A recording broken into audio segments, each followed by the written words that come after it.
Morning, everyone. I'd like to call to order the Health and Human Services Finance Division. Thank you all for getting here bright and early on a Friday morning. As you know, we have quite a bit of work to do. We are doing our markup today. We are on House File 2414, the DE Amendment, which is coded A19-0349. Don't ask me why we use that coding. I still don't know. But so we are here to take amendments and discuss amendments, and we have quite a few of them. So we expect to, this could be a very long process. So we are here today until about 11 o'clock because members have caucus. I know the DFL members, the latest notice said 11:15, and then we have floor at noon. So I had hoped to give members time to catch some lunch, but I kind of think we're not going to be able to really do that. And then our intention is to return this evening after the floor session. We hope it will not last to midnight, and we hope that this committee will not last to midnight, but we will if we have to. And then, if necessary, we will be back tomorrow morning to finish the markup. So, with that in mind, we're going to try to zip through somewhat quickly with a lot of these amendments. I do want to say, in case, I believe I said this at our last meeting, that amendments have to be balanced. In other words, we're now dealing with a bill that has a target that is in balance, and when the bill passes out of this committee, it has to be in balance. Now, I know that in some years, I think that committees have played a little bit fast and loose with that. And this is a huge bill, so, we're never going to get everything perfect in it. But the direction from the Chair of Ways and Means has been, do your work in committee. And that means passing out a balanced bill. So members' amendments have to be in balance or they will be out of order. So if you're trying to fund something that isn't funded, you have to find somewhere in the bill that you can take the money from. And if you don't, your amendment is out of order. So I just want to make sure that everyone is aware of that. Anything else I need to say before we start? Okay, so with that, we're going to start. And let me just give you a bit of a roadmap for members to, we have in your packets first of all, our staff has done an amazing job. You have to think for a second about what it takes, not only to write these amendments, get them in official order, but get them copied and into our packets in a very short period of time, because the amendment deadline was noon yesterday, and in that short time, well, before that, of course, our research staff worked like crazy to get this ready, but also our pages, Ms. Niedernhofer and all the people, a lot of people helped get all of this in order. These amendments are pretty much in numerical order in your packets, but we will not be taking them up in numerical order. So I just want to make that clear, and I'll give you a little roadmap as we go along. So the first one we are going to take up is the author's amendment, the A10. Then the plan, just so if you want to write them down, members, just quickly to have a few in your ready to go. The A14, the A19-0431, the A44, the A11-1, and the A35.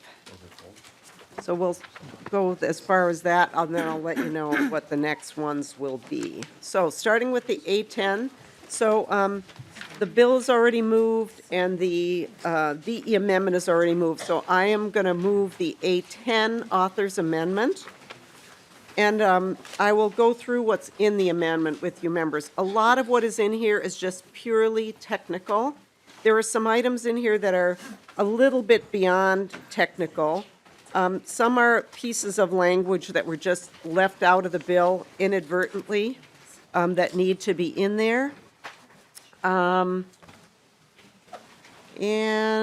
let's see, the first thing that I just want to note for you that goes a little bit beyond technical, but also is also kind of technical, I would argue, is on line 4.15.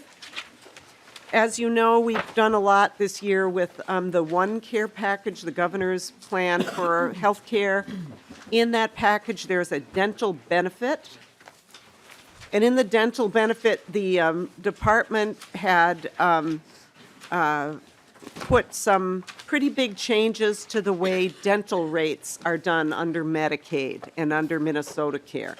And we've been talking about this all along, and I think I had mentioned to members that I wasn't happy. I think everybody knows I'm not happy with that language. We've been working on on this and some other things. We just ran out of time.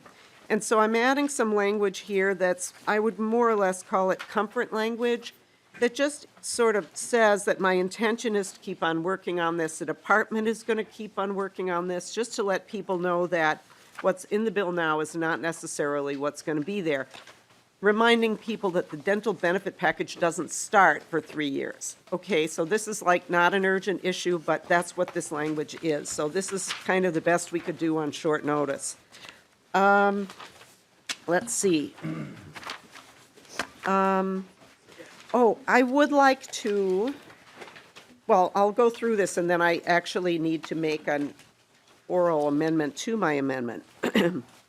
On line 614, we are adding a bill that was just inadvertently skipped in the process. And this is a bill that we heard it both extensively, both in policy and here in this committee.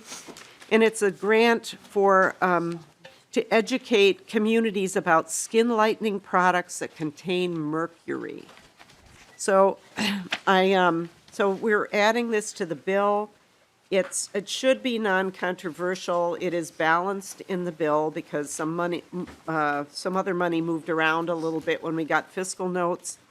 So the bill is balanced with this in it, and it's a grant for education because we heard that that these products, which are illegal, are coming in and that whole families are exposed to mercury when they even open the jar, and that we have babies in the state who are being poisoned by mercury because of these products, and we basically have nothing in place to try to start educating communities about this. So this is what that piece is. And the rest of it, I think, is pretty much technical language and just cleanup. And if there are questions about that, probably they could go to staff. I would pause here and see if there are questions about any of what I've gone through so far. Representative Gruenhagen. Oh, thank you, Madam Chair. Is on line 2.23, page 2, are we reducing the Centers of Victim Torture from 3 sites to 1 site?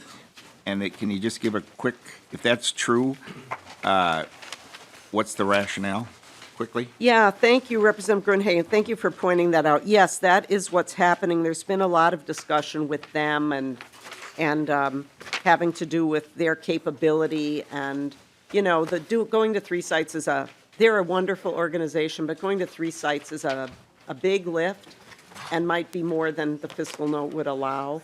So this is kind of scaling it back a little bit. And this is a Wozniak bill. Yes, Representative Gruenhagen. Oh, thank you, Madam. So they don't have 3 sites right now? They only have 1? Representative Gruenhagen, they were proposing in the bill to expand to 3 more sites. Okay. That's right, and this is scaling it back to 1 expansion site. Yeah, I couldn't tell you exactly how many sites they have right now. It isn't my bill, and but that would be the case. Thank you, Madam Chair. On your author's amendment for the skin lightening products section, this is money that's being granted to raise awareness about the dangers of mercury. Does it also include other products like vaccines or anything that have mercury in it, or is it just for skin products?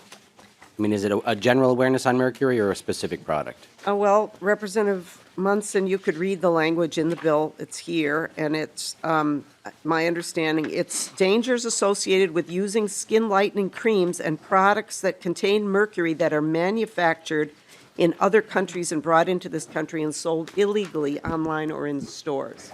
So that is what this pertains to. And I think the testimony was that a lot of communities of color are using these products, and they are so highly dangerous. The levels of mercury that people show are really off the charts and, very well recognized. I mean, the poisoning aspect of this should not be controversial at all. Representative Schultz.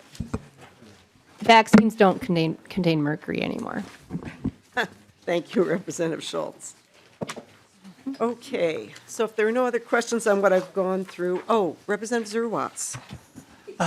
Thank you, Madam Chair. And on the 4.15, the section 2 with the rate and dental changes, I know I had several providers contact me, especially safety net providers, concerned with the rate methodology proposed by the department that would still result in, especially if you look at a rural pediatric dental patient, even with the I think it's a 54% bump in the base rate, they would still be looking at a decrease when you take away all the add-ons. And so I think this really is a discussion that we need to continue to have. I know I was kind of scrambling as the noon hour was approaching with Mr. Chun to try to come up with something to kind of keep this discussion alive, and I see that's in your author's amendment. I really appreciate the opportunity to continue talking about this, because I know that our safety net dental providers are, obviously we look at a 54% increase in the base, and we're obviously excited about that.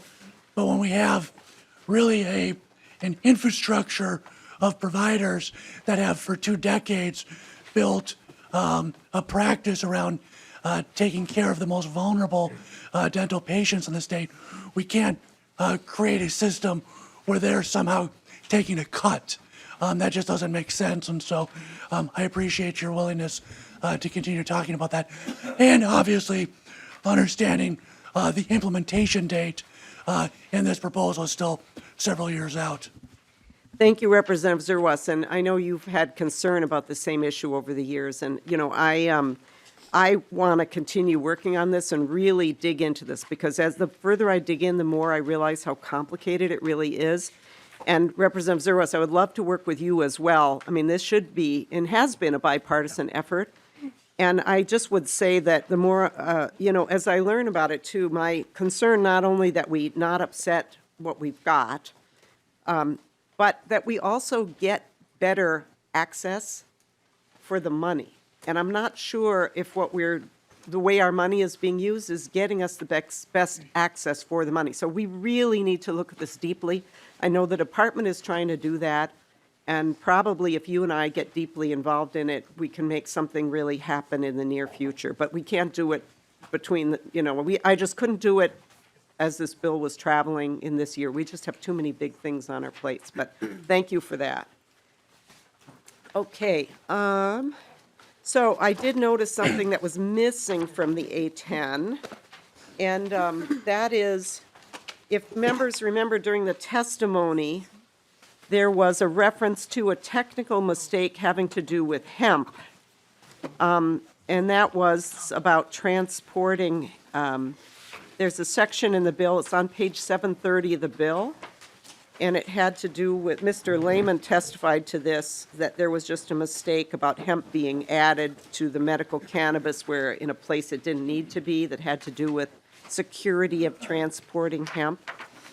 And so it's section 68 of the bill on page 730. And so what I would like to do is move an oral amendment to or incorporate a change, I would say. I don't think I need to move an oral amendment, but incorporate a change in the author's amendment. And the staff are looking at this now for the first time. Sorry about that. You can see I actually read the author's amendment. So on page 730, I'd like to delete section 68. If someone could tell me if that's the proper language.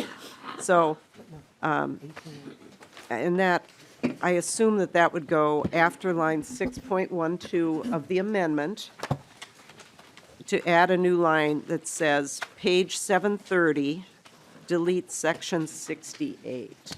Could staff confirm if that's the way to do it? Madam Chair, that's correct. Okay, so I would incorporate that into the bill, into this amendment. So any other discussion on the A10 amendment? No. On the A10 amendment as with that change incorporated? No, okay. Seeing none, all those in favor, please say aye. Aye. Opposed, no. Motion prevails. The amendment is adopted. See that? We're on our way. It's only 25 minutes after the hour. Okay, hopefully that is kind of one of the toughest ones to do. So we will take up the, Representative Halverson, we're going to take up the A14. Is that mine? And we all will need a moment to get it out.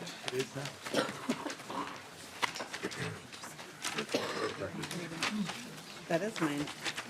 I believe that is your amendment. So, Madam Chair, I'd move the A14. Okay, Representative Halverson moves the A14 to your amendment. Madam Chair, this amendment is a part of the Homeless Youth Act, and it gives the youth the ability to manage their own records and get access to their own records and identification.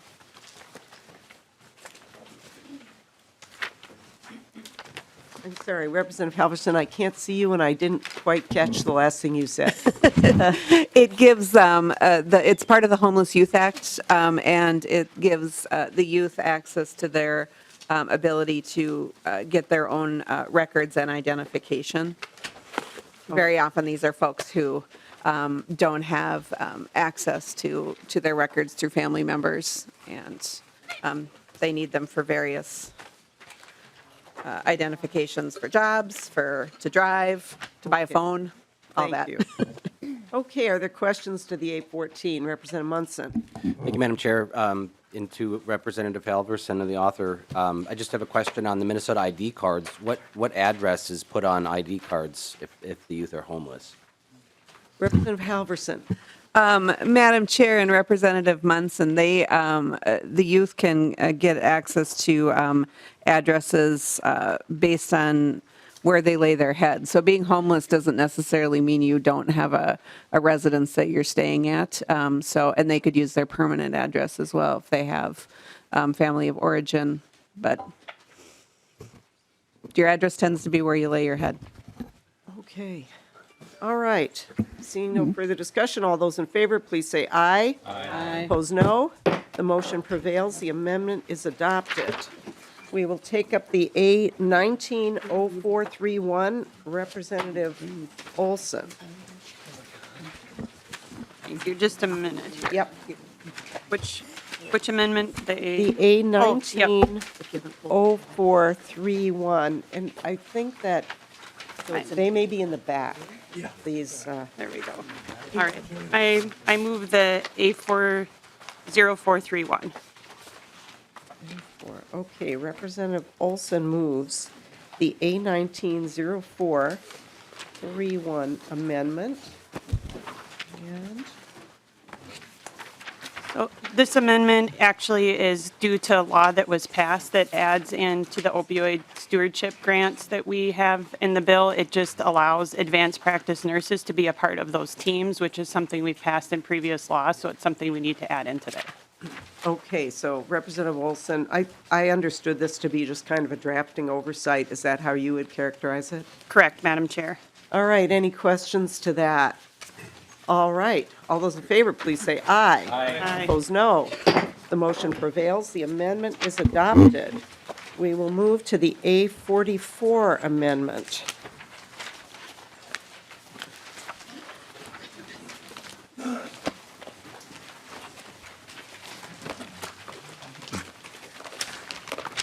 And that is Representative Moran.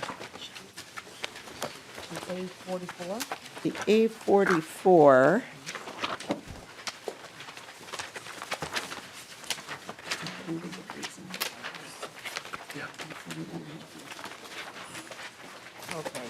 Yes, Madam Chair. And so Representative Miranda, the A44. Thank you, Madam Chair and members. Excuse me. This amendment is identical language from House File 1503, which gives tribal government access to certain vital records held by DHS. This bill passed off the House floor on March the 21st with 123 to 0 votes. The Senate Health and Human Finance and Policy Committee did not have time to give the bill a hearing this year, but the same language passed the Senate 64 to 0 in 2018. The bill did not pass in 2018 due to no fault of the bill, but other factors beyond our control. This is an important change for equity between the tribes and the local public health. All right. Any questions to the A44? All right. Seeing none, all those in favor, please say aye. Aye. Opposed, no. Motion prevails. The amendment is adopted. We'll take up the A11-1, and I think, Representative Halverson, this one is also yours. Ah, yes. Just one of my favorites there. Madam Chair, I would like to move the A11-1, please. All right. Representative Halverson moves the A11-1. And Madam Chair, this is language that passed off the House floor with great bipartisan support. It puts e-cigarettes in our Clean Indoor Air Act. All right. Is there discussion to the amendment? Representative Munson. Thank you, Madam Chair. On line 1.19 of this amendment, it designates carrying device in public. It includes that in the use of smoking, and I just wanted to ask the bill's author why the term carrying would be included in that. Just possession, not necessarily actually smoking. Could I get an answer on that? Representative Halverson. Madam Chair, Representative Munson, this question came up on the House floor as well. It's an activated device, and it just makes it very clear that if the device is on, much like if a cigarette is being lit and somebody says, I'm not smoking it, it would be the same thing.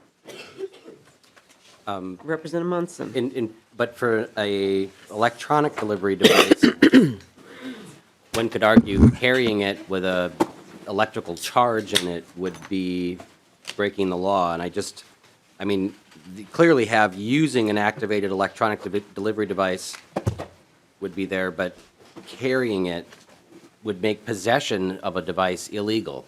And I mean, somebody's out legally using this device in their car, and then they walk through a public area, just having the device on them would be breaking the law. And I'm wondering if the author would just take a verbal amendment to just cross out the word carrying or in that line, so that it's specified you have to be using the device to be illegal. Madam Chair, Representative Representative Munson, Halverson. the key word in that phrase is not carrying, it's activated. You can carry an unactivated device. You can't, but we don't want activated devices to be carried indoors, much like we wouldn't want a lit cigarette carried indoors, even if somebody wasn't smoking it. All right. Representative Munson, are you moving an amendment? I guess I would just move I would like to just move a verbal amendment to cross off the word carrying or from that line, because, an activated electronic device could be loaded and charged, and it's activated.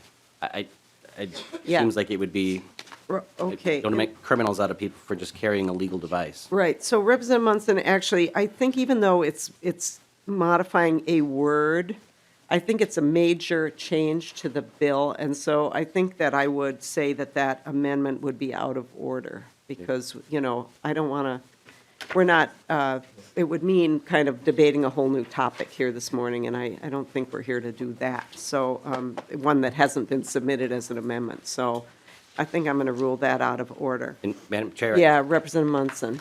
I guess just out of clarity, since we haven't adopted the underlying amendment to the bill, would all amendments to any amendment today be out of order because we can't amend amendments? Representative Munson, thank you for bringing that up. I have said in the past that we would take, I would use discretion to allow minor tweaks if people have technical fixes to their amendments and things like that.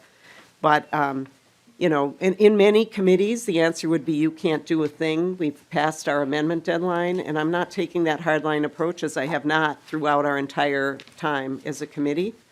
But I think that in this case, it's too big of a change. Even though it's only a one-word amendment, it's a huge change to the bill. So I'm not going to allow that as an oral amendment.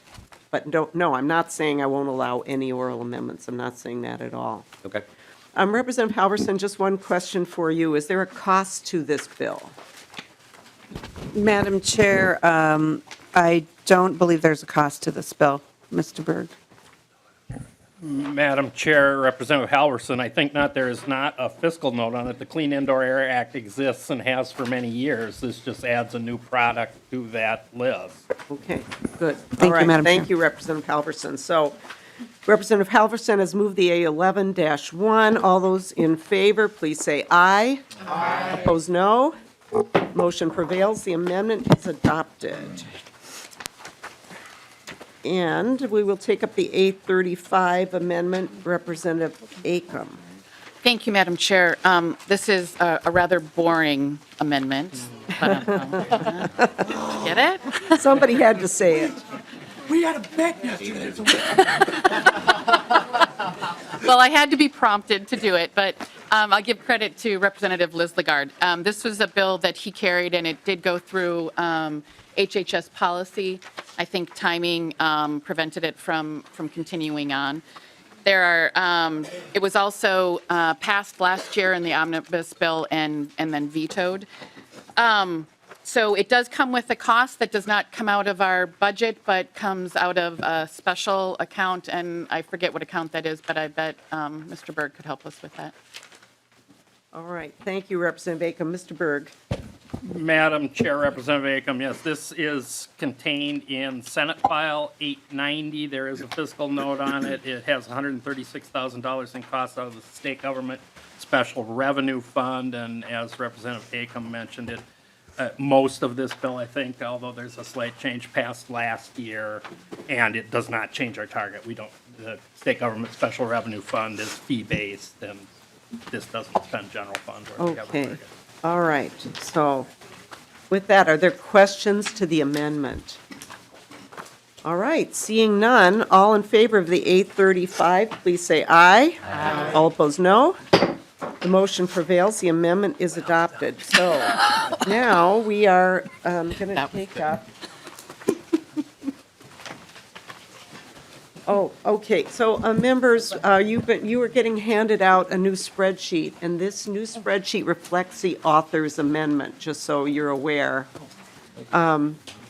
So that is now the spreadsheet that we are working off of, and the main change to it, I believe, would be the skin lightening creams bill that we put in, and I don't know if, I think we can leave it at that for now. So we're going to take up, we reached the end of the bill amendments that I had announced, so we're going to take up in order, if you'd like to write this down. The A43 will be next, that's Loeffler. Another Loeffler, the A77. Then we'll take up Zerwas, A54. Then A65, Moran. Then A19-0409, Schumacher. And then we'll take up the A19-0424, Munson. We pause at that point. So let me just do that again quickly. A43, A77, A54, A65, A19-0409, and A19-0424. Okay, so we will go to Representative Loeffler, and I do realize that it takes a moment to figure out where the amendment is in your packet. That's okay, I'm doing the same thing. So A43, and as soon as members can find that, we will go ahead with that. And go ahead, please, Representative Loeffler. Thank you, Madam Chair and members. The A43 Amendment authorizes the use of telemedicine by a community health worker. In the hearing that we had on this, you might recall, this has proven to be a very cost-effective way and that is beneficial for patients who have infectious diseases like tuberculosis, where we require directly observed therapy to make sure that they are consistently taking their medications. If they don't, it can evolve into drug-resistant tuberculosis, which can be very life-threatening as well as expensive to treat. And it really works better for the patients as well because they don't have to take time off of work. They can just FaceTime or Skype with their provider and meet the requirements. Thank you, Representative Loeffler. I think we neglected to move it, so Representative Loeffler is moving the A43 Yes, amendment. Madam Chair, I would move the A43. Are there any questions on the A43 amendment? Seeing none, all those in favor, please say aye. Aye. Opposed, no. The motion prevails. Okay, we are on the, okay, we're on the A77. And that is also Loeffler.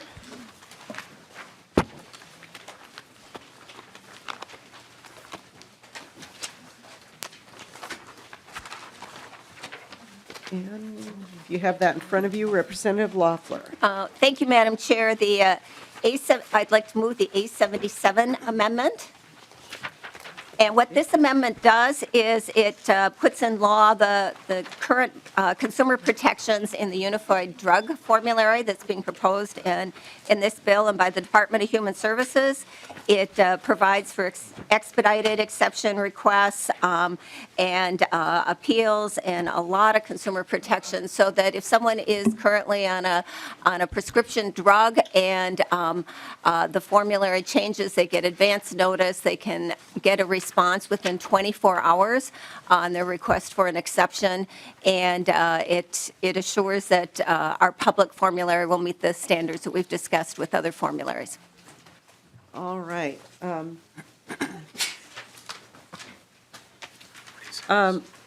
Is there any discussion to this amendment, to the A77? All right, not seeing any. All those in favor, please say aye. Aye. All opposed, no. The motion prevails. The A77 is adopted. Take up the A54, Representative Zerwas. Thank you, Madam Chair. I'll move the A54. Members, this language is substantially similar to the language in a bill from Representative Considine. It's the Yellow Line project, the jail diversion project, which integrates social services into jails, providing resources to those individuals that are incarcerated in county jails.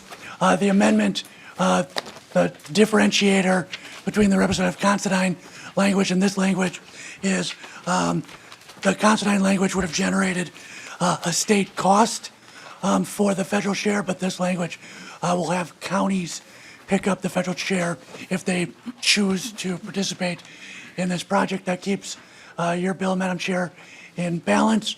Talking with Blue Earth County and several other counties that are currently working this project, they still believe, even picking up the federal share, that they'll come out ahead by integrating social services within their incarcerated population. With that, Madam Chair, I'll move the A54. All right, Representative Zerwas is moving the A54. Is there a discussion to the A54?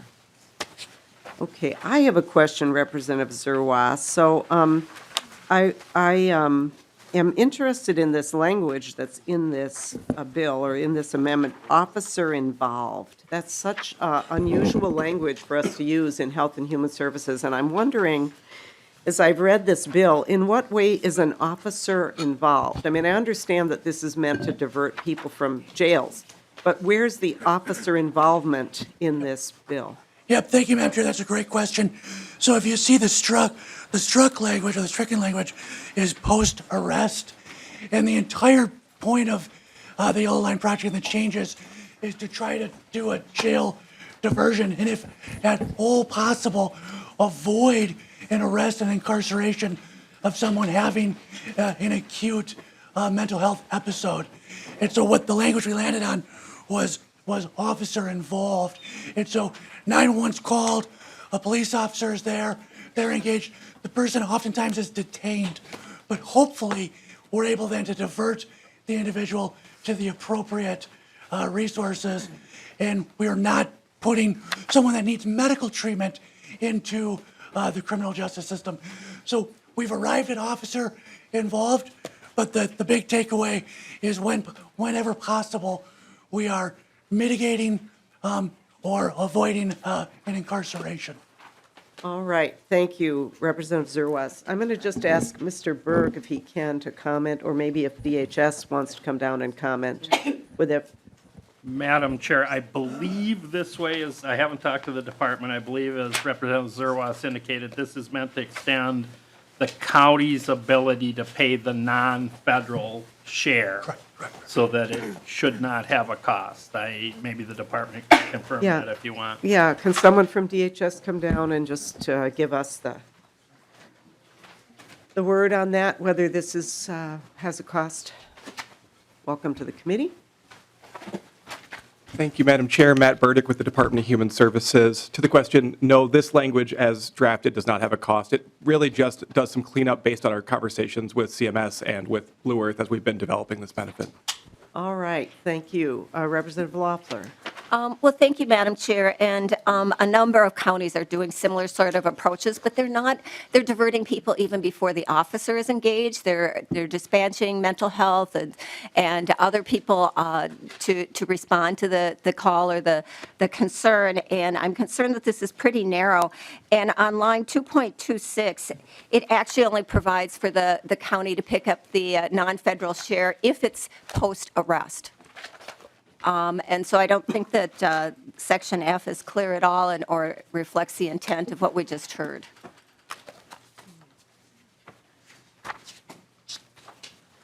All right, any other discussion? All right, all those in favor, please say aye. Aye. All opposed, no. No. The motion prevails, the amendment is adopted.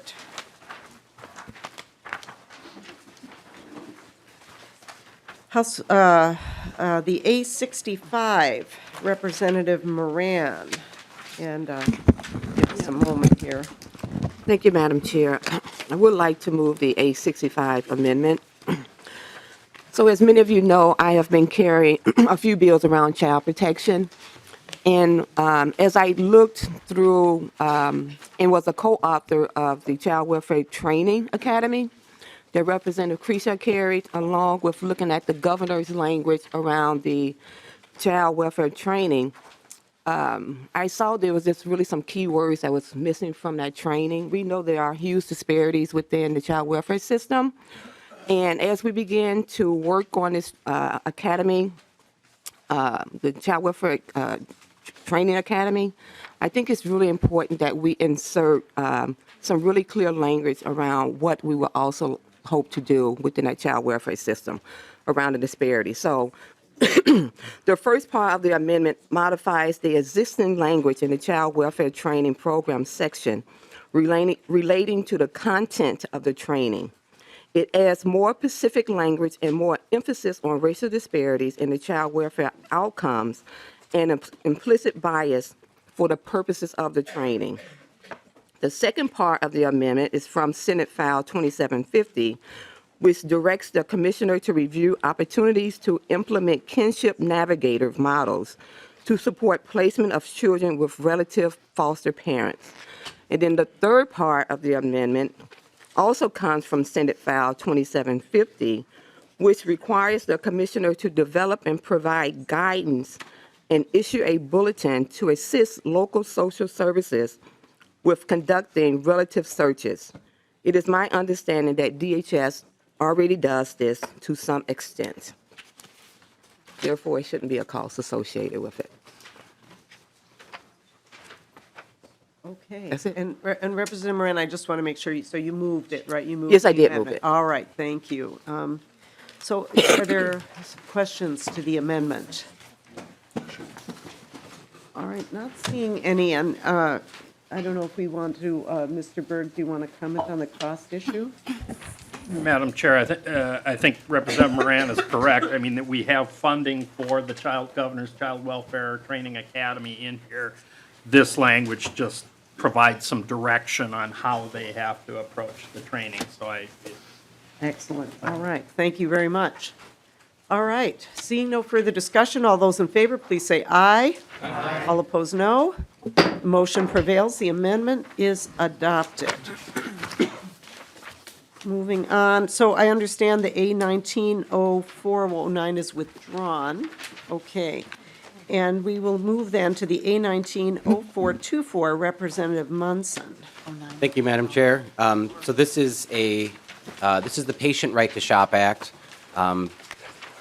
This bill would allow patients to shop outside of their insurance network where they're currently dictated to seek care. As we know, there's a lot of price discrepancy between hospitals and clinics and providers. It's been reported in the news where hip replacement surgeries are 40 grand here and they're 20 grand across the street with the same doctors. And we don't have price transparency, so this bill would require all insurance companies and it would publish their pricing, their reimbursement rates for all services in Minnesota, and people would be allowed to shop for care outside of their network, and the insurance company would have to pay providers out of their network the same rate that they would pay inside. So it would give people the right to shop for care based on price and quality as opposed to where their insurance company dictates they go. And in order to allow people to shop and incentivize them to do so, this bill would create shared savings incentive account so that when they do shop for care and they find services that are cheaper out of their network, the insurance company would be required to pay that patient half of the savings. So a discussion with Representative Hamilton where he has a $17,000 a month infusion for MS, if he finds it outside of his network that's $4,000 cheaper, he would receive a check every month for $2,000. So we have the small percentage of people who spend the most amount of money on care would have an incentive to actually shop for care to save money for the insurance plan. 50% of the savings goes to the patient in their shared savings account that they get to use for premiums, for deductibles, for copays, so that you have people that at the highest medical cost that would actually be able to pay for their premiums with their incentive that they're paid for shopping. And the other 50% of the savings goes into the insurance pool to reduce the costs for everyone else in the insurance pool. Now, the fiscal note that came out on this bill shows it's going to cost $12 million a year. Which is frustrating because $6.2 million of that, $5.8 million in that is identified as new costs that the state would have to pay patients because they find costs lower elsewhere. So, in other words, the fiscal note includes the cost that the state would have to pay for the state employee group insurance program as incentives. Like, what would it cost the state? Well, we would have to pay people $5.8 million because we're overcharging people for services in network, and that they'll identify $5.8 million. So it's frustrating because that's actually half of the savings. $5.8 million in incentive payments reflects, almost $12 million in savings that this bill would generate. 5.8 goes to the patient, 5.8 stays in the insurance pool to lower costs for everyone else. The state has also identified that it's going to cost $4 per month to manage the shared savings incentive account. In other words, to have an account open. And I will be pulling this bill today, but I wanted to say that I don't think that shared savings incentive accounts need to be open for all 130,000 enrollees in the state insurance group insurance program. It would only be, really required if someone wanted to shop for care and have this option available, and that would drastically reduce the cost because they've identified $5.8 million in managing these accounts for everyone, and not everybody needs to shop for care. But this Right to Shop Act has been enacted in 4 other states and has generated tens of millions of dollars of savings. And this is a tool that we can use for private insurance. It's not designated for, Medicare or medical assistance. But this is a tool that we should be focusing on to save the private insurance market because it will help drive down costs. As Representative Hamilton decides he's going to shop outside of his insurance network for his monthly infusions to save thousands and thousands of dollars, the provider that currently charges $17,000 will have to lower their costs to bring people back to their clinics. So, Madam Chair, thank you for sending me the fiscal note that the Senate didn't seem to be able to find. But I'll be making some amendments to this bill and bringing it forward. And hopefully, and the chair has absolutely guaranteed me that she will consider an informational hearing. So I will look forward to having an informational hearing and having a further in-depth discussion at a later date. So I'll withdraw my amendment. All right, well, thank you, Representative Munson. I know you have a lot of passion for this idea, and appreciate your bringing it forward and explaining it. And so I'm sure this won't be the end of our discussion on this thought, on this idea. So the A190424 is withdrawn. So the next ones that we are going to take up, the next one will be so please write these down, members. Let's see, let's make sure I've got it all correct. Okay. So the A190358, that is Kunish-Padin. Then we'll have the A8, Schultz. Then the A4, Cantrell. The A190406. The A25. And the A80. And let me say those again because I didn't say the names of the authors on all of them. So the next one is the A190358, that's Kunish-Padin. The A8 is Schultz. The A4 is Cantrell. The A190406 is Knorr. The A25 Moran, and the A80 Schultz. So we'll see if we can get through those. And it's my understanding that the A9 will not be offered. Is that correct? And that one will not be offered. Representative Cantrell. That is correct, Madam Chair. For the time being, it will not be offered. Okay, all right.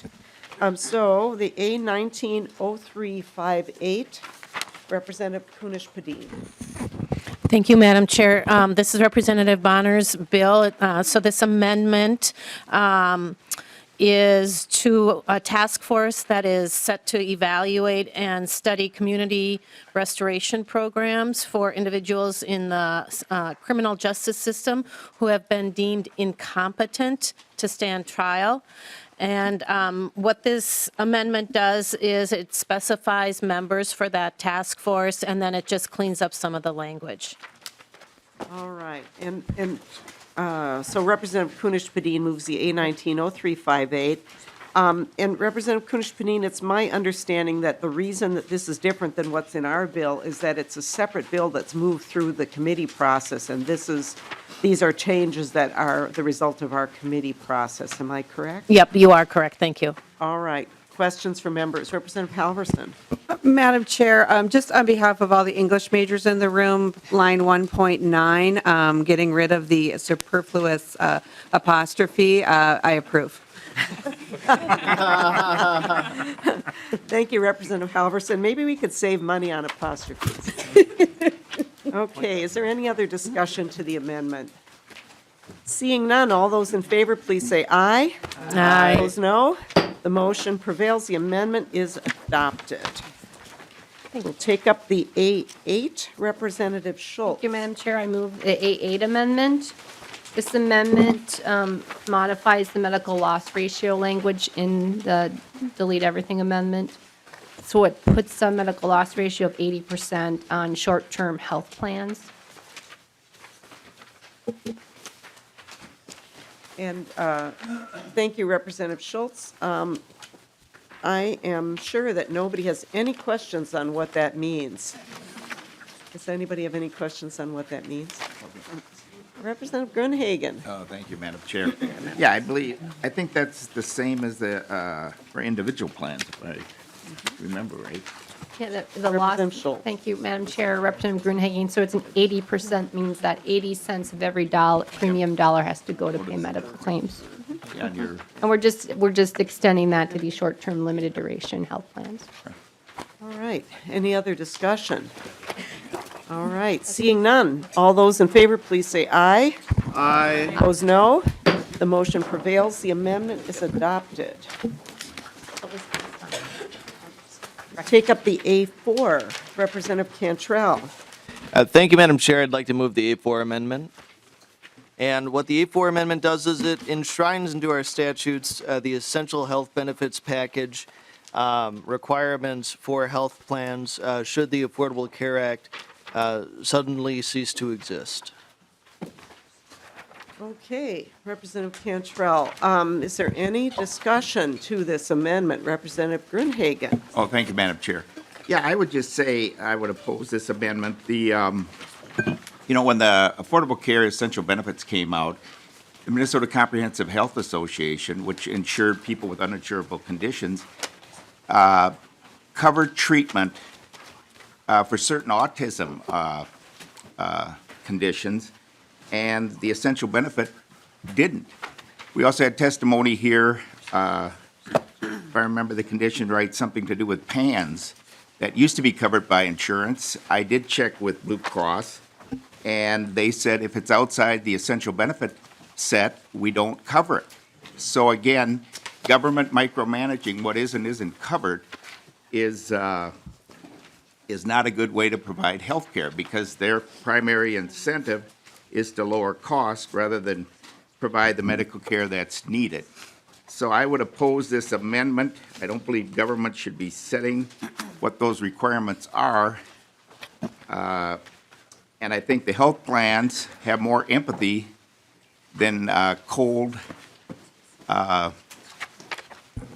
government bureaucrat who's trying to cut cost.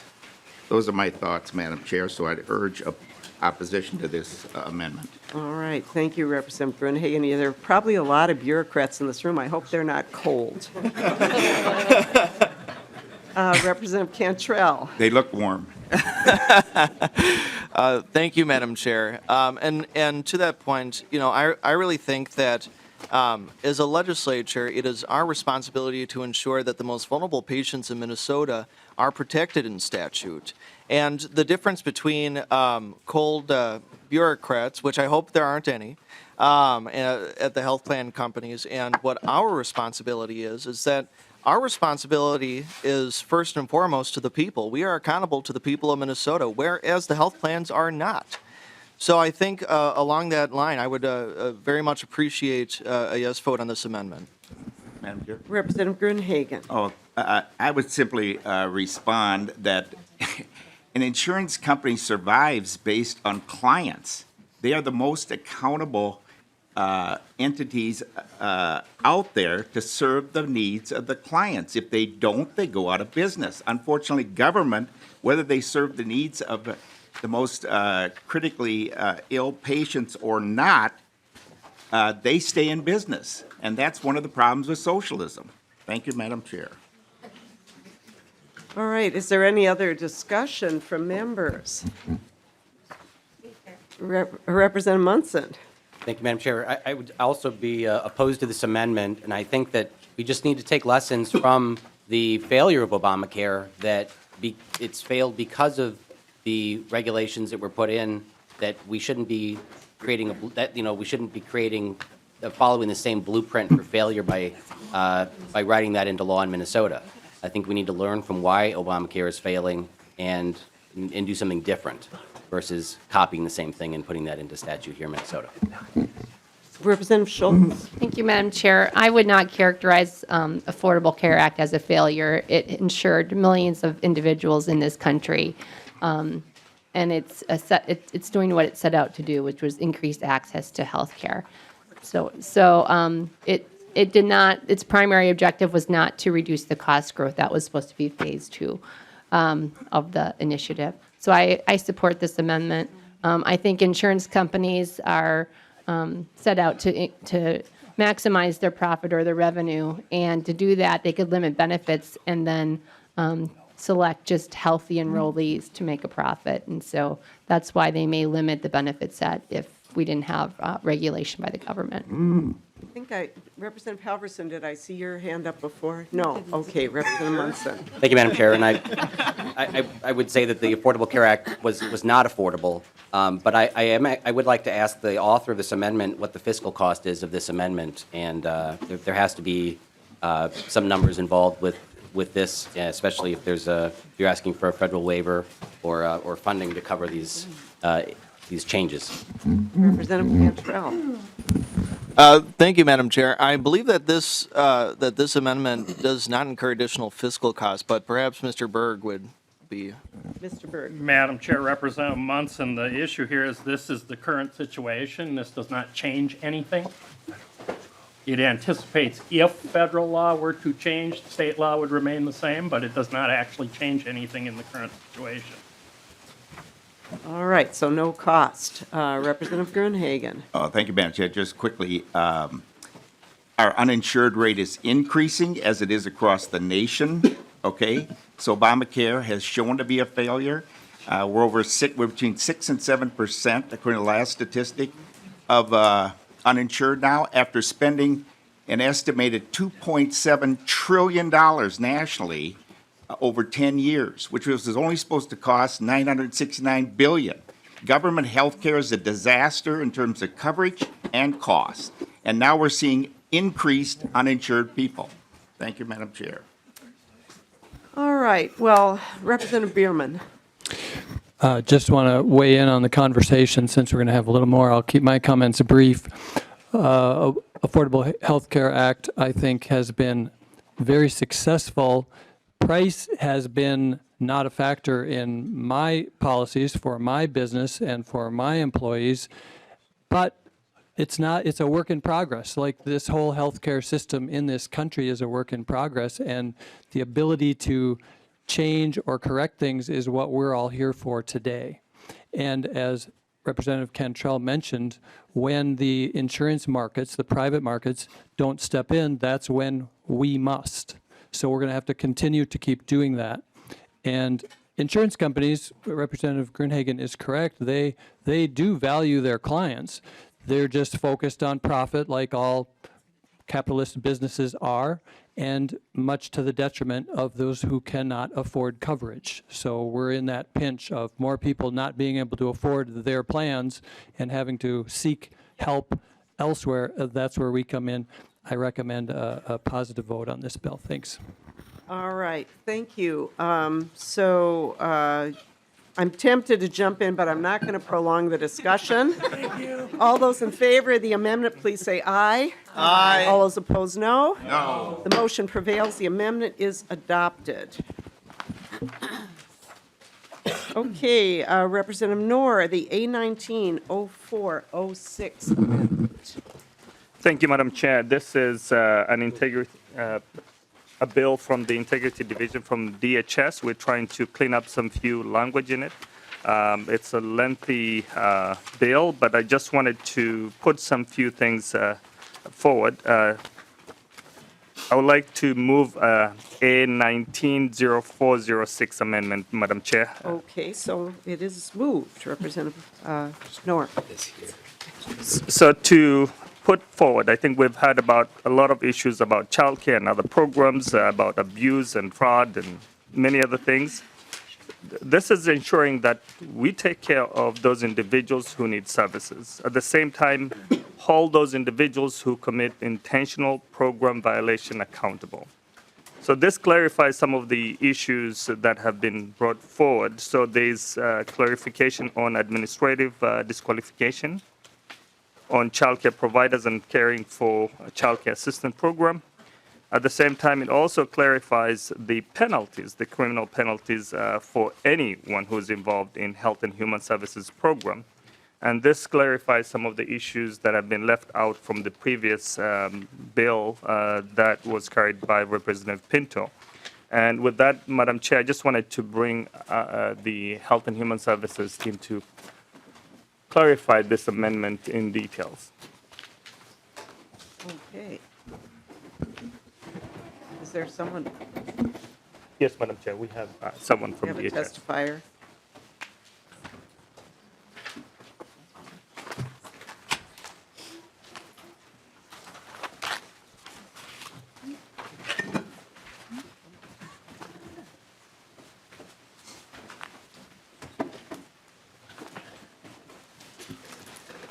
So, welcome to the committee. So I understand, so please just give us your name and who you are, and I understand that you're just going to help explain what's in here. Certainly. Yeah, My name is thank you. Jennifer Hasbargen. I'm a manager within the Department of Human Services, Office of Inspector General.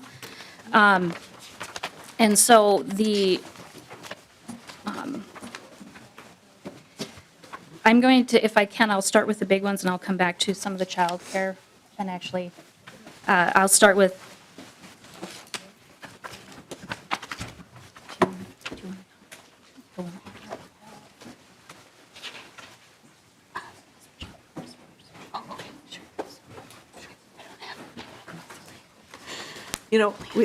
if you're not prepared at this moment, I think we might have caught, it looks like we caught you off guard. Maybe we should lay this one over and come back to it. Would that be helpful?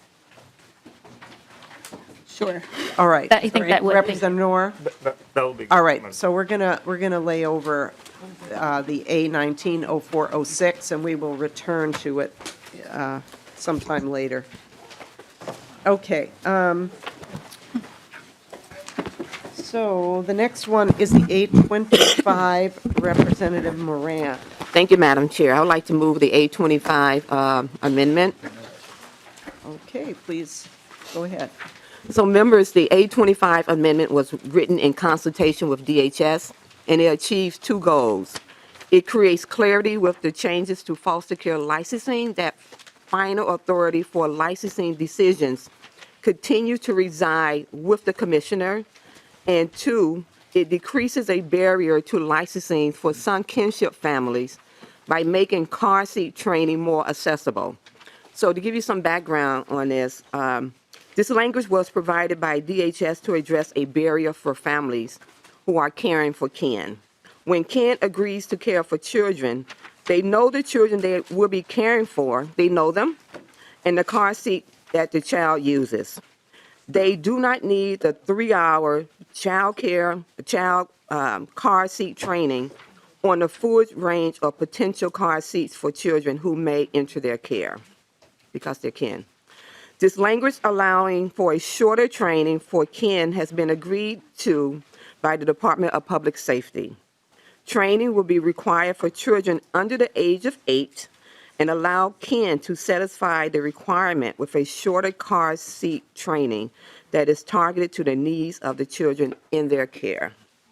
That's the bill. All That's the right, amendment. Representative Moran. So it sounds like this is part of your ongoing effort to make sure that kids have a better opportunity to remain with their own families Absolutely. when they're removed from their parents' custody. In relationship, Yeah. car seats. Yeah, thank you. Are there questions to the 825 amendment?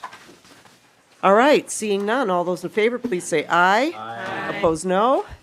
Motion prevails. The 825 is adopted. So we will go to the 880, which is Representative Schultz. Thank you, Madam Chair. I move the A80 amendment. This amendment is language that has been worked on by the stakeholders and the agencies working on the elder abuse bill. And essentially, the amendment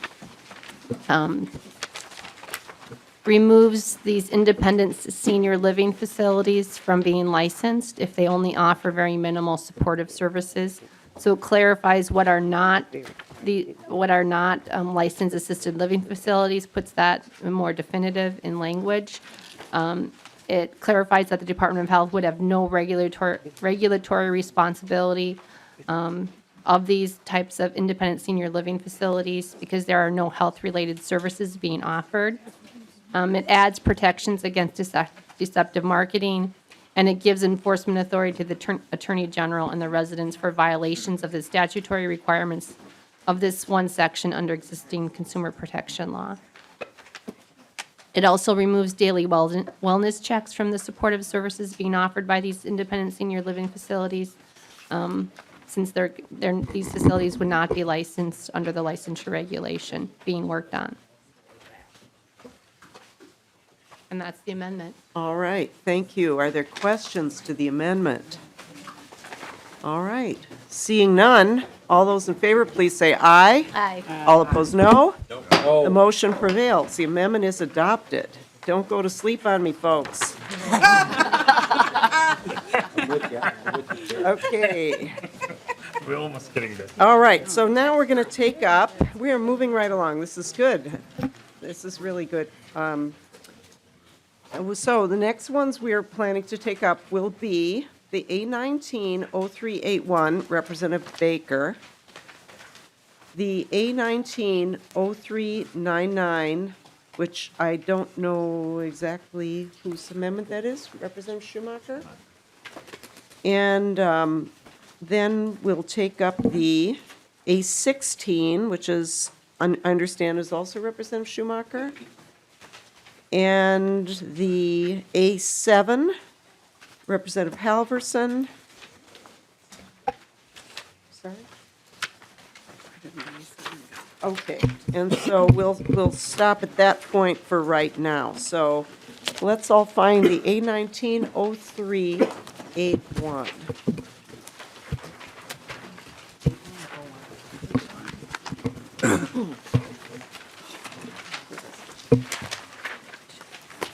Okay. So, Representative Baker.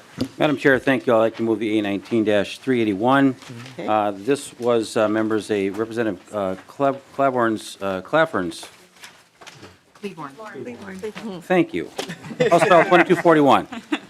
Don't have it spelled right here either. And this section deals with a pilot project for nursing homes with special assessments related to clean energy projects. I just don't think this is the right bill for this provision. I understand it deals with nursing homes, but the change honestly has more to do with clean energy projects. As a member of the Energy Committee, this $250,000 that we are putting money for, it could easily be assessed or brought to the Energy Committee. We saw ridiculous bills in the Energy Committee this year, and we have one, for example, $6 million for a U of M study for climate change that a lot of members had a lot of concern about. I just trying to find you some more money, Madam Chair, and I think this is a one that I think we could look at doing. I think we could easily absorb that in the old energy bill that I guess unfortunately closed up the other day, but I just want to put that out there. This is a good bill, and I hope you can support the amendment. All right, Representative Schultz.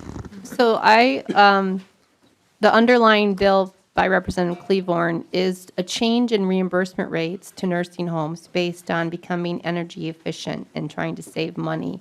So it's a pilot program, so I would not support this amendment and believe that this is the right committee for this bill.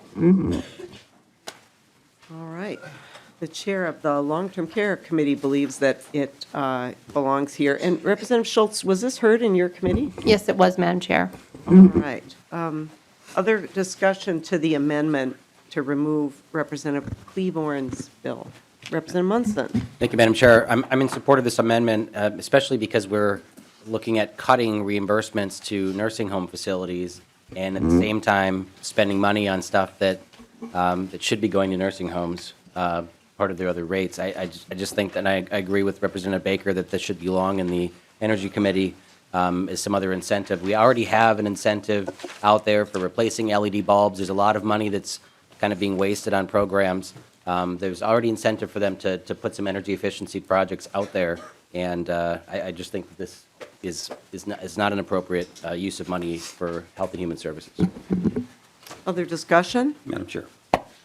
Representative Baker. Thank you for that, and again, I appreciate the support with Representative Munson. We are fighting hard to keep the funding at a good pace with our long-term care friends and what the great work that they're doing in nursing homes. So this is $250,000 that we could put towards things like that. Every dollar we spend is important. So I think this is reasonable, and I ask for your support for this good idea. All right, and I would just say that we are putting lots and lots of money toward nursing homes, even with the changes in the bill. But anyway, so With that, all those in favor of the A19-0381, please say aye. Aye. All opposed, no. No. The motion does not prevail. The amendment is not adopted.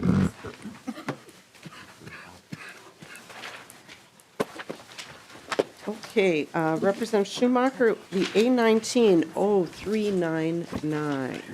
Thank you, Madam Chair. I'll move the A19-0399. This really just gets to the conversation we have in committee as these bills come up about making sure that the grants that are offered are competitive in one way, shape, or form.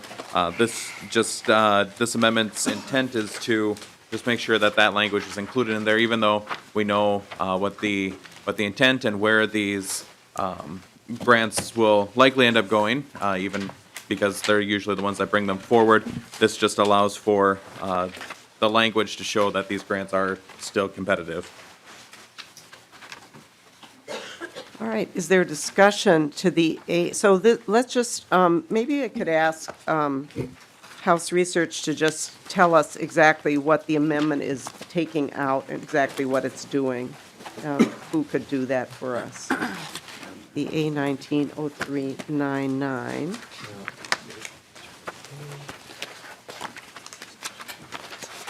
Sorry, you could see I didn't give them a heads up ahead of time. Ms. Sunderman? Madam Chair and members, I believe this amendment it goes through the bill and removes specific references in language relating to grant programs, so specific references to organizations where currently the grant funding would be targeted. And then at the end of the amendment on page 2, it provides that unless otherwise explicitly provided, all grants would be awarded through an RFP process. Okay, is there any other discussion to this? So Representative Schumacher, I understand you're just rearranging the bill, and if you ever hold this gavel, I hope you never put in anything specific for any kind of program because it'll be open to dispute. Representative Loeffler. Well, thank you, Madam Chair and members. I believe in competitive grants when there's, 15, 20, 30 organizations across the state providing those kind of services and having that history. These particular programs are the only ones in the state doing it, and it would be a real waste of state agency time and resources to do an RFP when there is only one organization that has the track record that this amendment asks for. All right, thank you, Representative Loeffler. Representative Bierman? Nope. No, okay. All right, Representative Schumacher. Well, thank you, Madam Chair. And this amendment really, to Representative Loeffler's point, just ensures that, they'll still be able to get the funding, but it ensures that when there is only one group that's doing it, that we don't somehow limit it, that it can only be one group moving forward from here. And Madam Chair, I really hope that you are able to scrutinize my bill in the very near future. Thank you. It was very conditional, if you ever. All right, so Representative Schumacher is moving the A19-0399. All those in favor, please say aye. Aye. All those opposed? No. The motion does not prevail.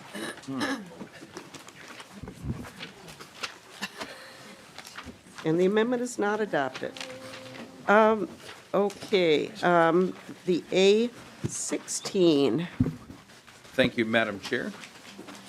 I will move the A16 amendment. Yeah.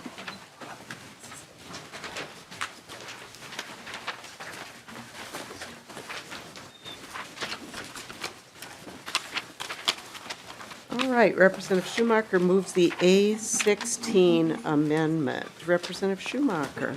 Thank you, Madam Chair and members. This amendment was brought to me from Representative Erdahl, who is carrying this bill language in another bill. The language establishes a grant program that addresses mental health issues for firefighters, and the cost on this is about $200,000. We make a transfer from the allocation for IT improvements to fund this program for the $200,000. Firefighters face heightened post-traumatic stress disorder rates, some studies have shown that nearly 40% of firefighters have PTSD, and we'd like to address this disparity by providing training for service dogs for firefighters and providing additional support for services to help them and their families deal better with PTSD. And I'd ask for your support.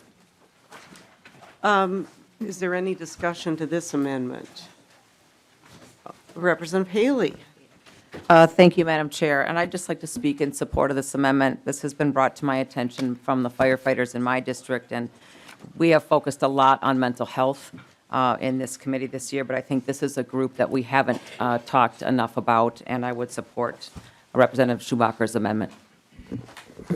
Is there other discussion to this amendment? Representative Gruenhagen. Oh, thank you, Madam Chair. Yeah, I would also speak in support of this amendment. My associate insurance agent, which him and I have worked together for about 30 years, is a volunteer fire department person. So unlike the metro area where they're paid, out in the rural area, you mostly have volunteers who are willing to put their life on the line for the protection of their fellow citizens, property, and their community. And they get little reward financially for that. So I would certainly support this amendment, and I'm sure we could find a $250,000 cut someplace else in order to support this. Thank you. All right, well, is there other member discussion? So I would just say this, we heard this bill in Policy Committee. I agree that it's a worthy cause. It's a worthy cause among many. Certainly, you know, it is compelling that firefighters do suffer from PTSD. I must say that I don't see in this bill that Representative Schumacher is putting out an RFP to see who else might be able to provide these services, as he was in his last amendment. Already throwing that back. However, everybody, you know, we all have to pick, in every bill, in every omnibus bill, there are many, many worthy causes that don't get into the bill. I personally had a bill that I didn't even hear because we didn't have time, and I was pretty sure I wasn't going to be able to fund it. You know, this is always the case, so I would just ask members to, you know, support the bill and vote no on the amendment. So all those in favor of the amendment, please say aye. Aye. All opposed, no. No. The motion does not prevail. The amendment is not adopted. Representative Halverson, the A7. Thank you, Madam Chair. I'd like to move the A7 amendment. Representative Halverson moves the A7 to your amendment. Thank you, Madam Chair. This amendment changes Minnesota statute to go back to previous oversight and rules regarding short-term limited duration insurance plans. These short-term plans served a really important purpose prior to the ACA when, in order to remain covered, you had to have continuous coverage and not have a break in coverage. So if you lost your job or were changing jobs, you could get a 90-day plan to bridge that gap so that you didn't lose coverage and therefore would make you subject to underwriting if you were going to try to get into a new plan. They are less significant now, and in fact, they put a lot of consumers in danger. At the same time, there seems to be this national push to expand short-term limited duration coverage as a way to tell people that they're covered when they're really not. These types of plans end up leaving people with a lot of medical debt, with a lot of surprise billing because they think hospitalization, for example, is covered, but there will be exceptions in the policy to, say, exempt injuries from organized sports, literally. And so your kid gets a concussion in football. Might have happened to us, and you're not covered. And so leaving people without coverage, leaving people with surprise bills really undermines the economic security of Minnesotans. And so I would want to go back to the 90-day period for short-term limited duration plans and the 185-day requirement for the ability to renew these plans. People need comprehensive coverage, and this is being sold as comprehensive coverage when it's not. All right, thank you, Representative Halverson. Discussion, Representative Gruenhagen. Oh, thank you, Madam Chair. Yeah, I'll have to disagree with my good friend who's carrying the reinsurance bill, which I greatly appreciate. Representative Halverson. I've sold health insurance since 1978. These short-term medicals have been excellent products to fill the gap. For instance, if someone loses their coverage in April and can't enroll in a qualified plan until October 15th to December or January 1st, or whatever the enrollment dates are at that time, these short-term medicals work. And the agents, I've never had people without coverage. There's been that pre-existing condition. You simply explain that to them. If they have a concern about that, then they have to, in the past, I put them on MCHA, the Minnesota Comprehensive, which took them automatically and covered their pre-existing condition. So we had a way to deal with this before Obamacare. Unfortunately, Obamacare completely destroyed that. And we also know at the federal level they're pushing this because it gives relief to especially those people between 55 and 64 who want to retire early or leave their job and they're faced with skyrocketing individual premiums, or COBRA, which also, from their group, which also is a skyrocketing premium because now they have to pay 100% of it versus whatever their employer was paying. So I would strongly oppose this. Again, we're trying to limit choices to people and provisions and, give people the choice. And I think these premiums are going to be 50 to 60% lower than the current individual market. And if it's sold properly, which agents have E&O insurance, I have my own, so if I don't sell it properly and there's a problem, I have liability coverage. So please oppose this amendment and give people the choice on reducing their premiums and getting the coverage they need for the circumstances they're in. Thank you, Madam Chair. All right, well, if insurance doesn't cover anything, it would be really, really cheap. Representative Halverson, go ahead.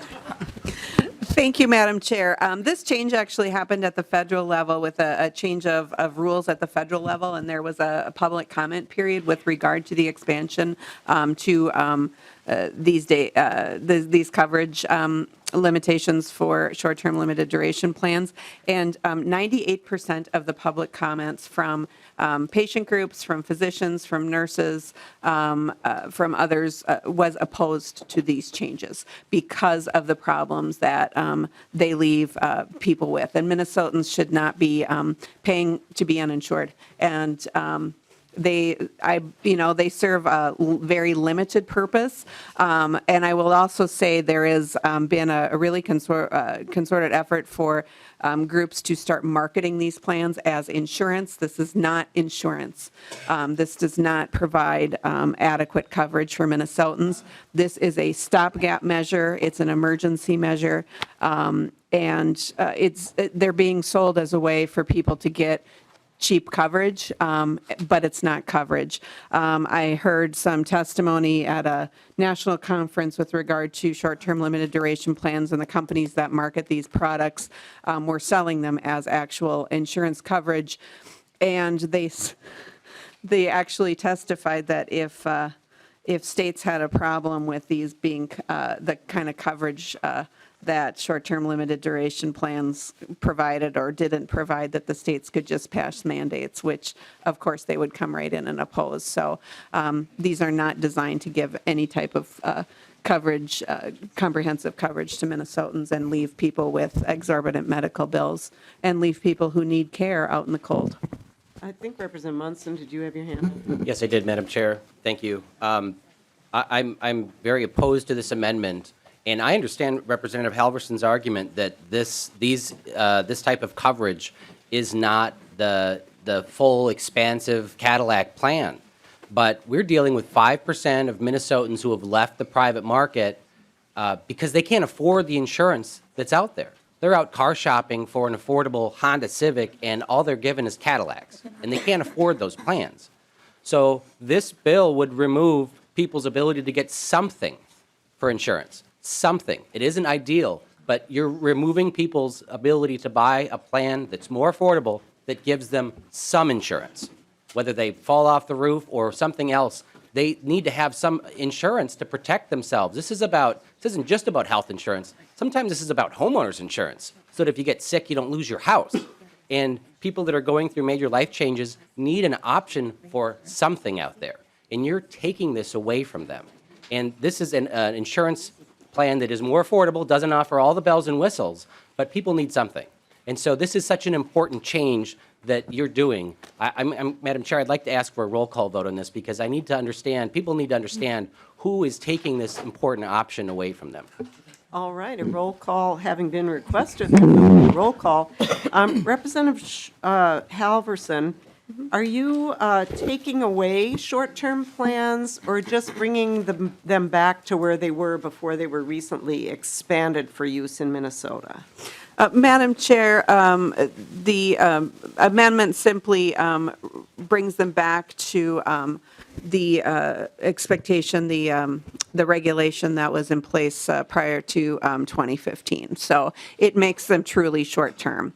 And if somebody does lose their job and ends up without their group coverage, that's actually a qualifying event. They don't have to wait until open enrollment in MNsure to shop for individual market coverage. And so people have many more options than short-term limited duration plans. It's sort of like saying, I'm going to cook you a meal and instead you get a bag of puffed Cheetos, which I've made a meal of, but it doesn't mean it's good for you, and it doesn't mean that it's going to take care of your nutritional needs. And I think that that's what we're talking about.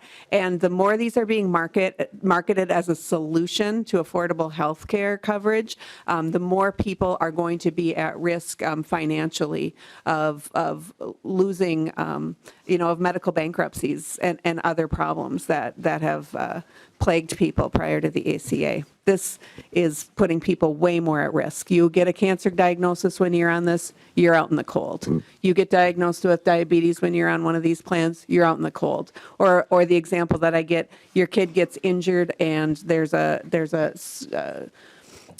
piece of your policy that says it's not covered because of the way your kid was injured. This is not coverage. It's not coverage. We could really go without these in Minnesota, but I'm not taking them away. Thank you. Representative Schultz. I support the amendment. Thank you, Madam Chair. I just want clarification. So there could be no short-term coverage policies sold that were 185 days of coverage? Like, could there be something sold, Representative Halverson, that is larger than 90 days of coverage? Representative Halverson. Madam Chair, you could get a renewal of your 90-day coverage. That would be up to 185 days.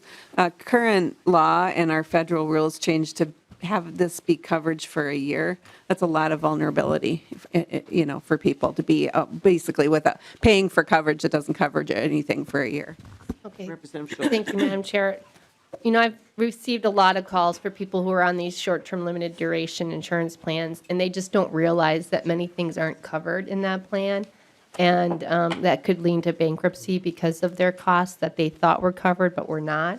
So the better alternative is for them to buy a low premium but high deductible plan that at least covers those catastrophic events that don't lead to bankruptcy. All right, roll call having been requested, the clerk will call the roll. Liebling, Yes. Acom, Yes. Baker, No. Bierman, Yes. Cantrell, Yes.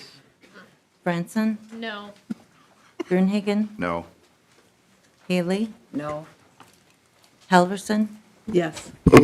Hamilton, Kunish Padin, Yes. Loeffler, Yes. Mann, Moran, Yes. Munson, Yeah, oh no.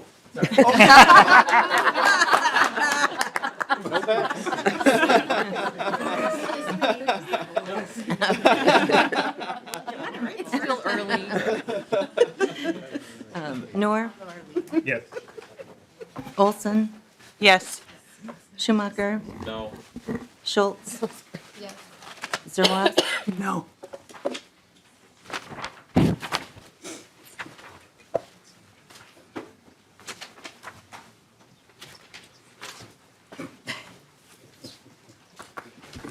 There being 12 ayes and 7 nays, the motion prevails. The amendment is adopted.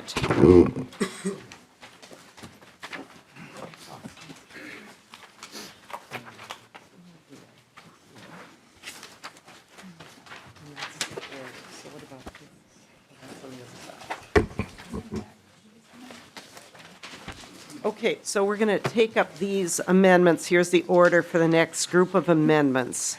The A27, the A32, A30, A33, A36, A34, A29, and A26. So, let's see, okay. So starting then with the A27, which is Representative Haley.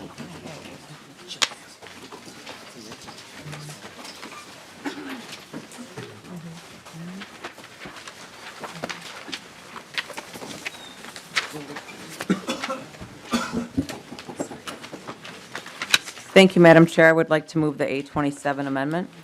All right, Representative Haley moves the A27 amendment. Please, go ahead. Madam Chair and committee members, this amendment will require the analysis of a single-payer system to consider whether people would fail to access care or receive poor quality care due to long appointment wait times or provider shortages. If we are going to look at the possibility of creating a single-payer system, we should also examine the potential negatives of that system as well. Long wait times and shortages and hospital closures are a particular concern to rural Minnesota. We are already facing some of these things.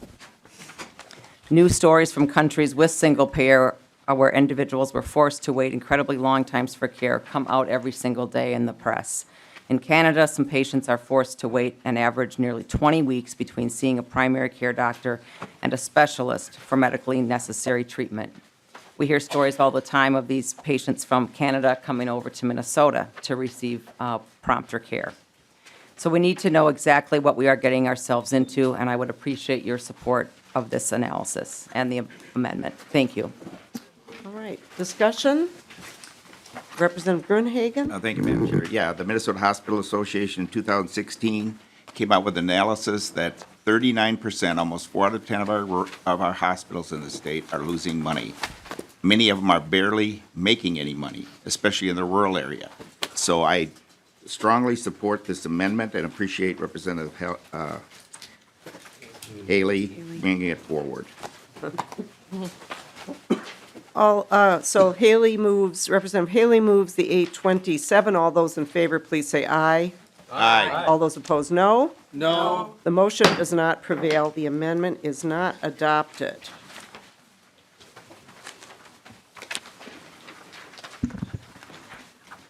Okay, the 832. And that is, let's see. Yep, Madam Chair, that would be me. And that would be Representative Baker. Okay. Madam Chair, I'd like to move the H32 again to somewhat piggyback off of Representative Haley. What we don't know about the new single-payer system is what is this likely going to do to our hospitals and clinics as we go down the road. You have money put aside for a study, which is a good thing. We have to understand the long-term, 10 years out, what does this look like? So I'm glad you set money aside for this important thing, but I think we missed a lot of important components in that language, Madam Chair, that we just want to tighten it up a little bit, and I don't know why asking the question about what's this going to do to keep our hospitals and clinics to be keeping them in business. I think that's an important question we should be asking. I think anybody here wants to see our medical centers continue to stay open and provide this critical access to our citizens around Minnesota. So I'm just asking to include this with the analysis, and I hope that you can support the amendment. All right, any further discussion? All those in favor, please say aye. Aye. All opposed, no. No. Motion does not prevail. The amendment is not adopted.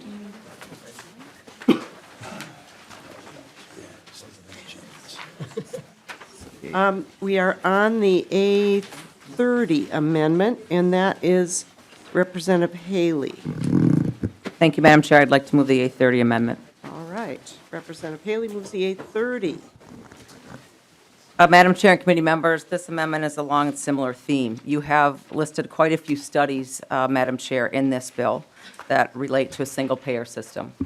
And I agree with Representative Baker that we aren't really considering the whole picture. This amendment would require that analysis to also consider the financial viability of our hospitals and clinics if their payments are reduced to government levels. I would have to share that last week when I was sandbagging in Red Wing, the CEO of one of my local hospitals was doing that as well, and we had a long chat about this potential single-payer system, and even about Minnesota, OneCare. And he said, don't they understand what this will do to our hospital? Those aren't my words. Those are the words of the CEO of one of my local hospitals. This isn't a partisan kind of poke at the other side. This is the reality.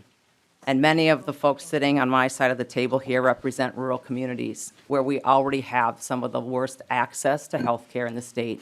And we are very fearful of what reduced reimbursement levels will do to our hospitals.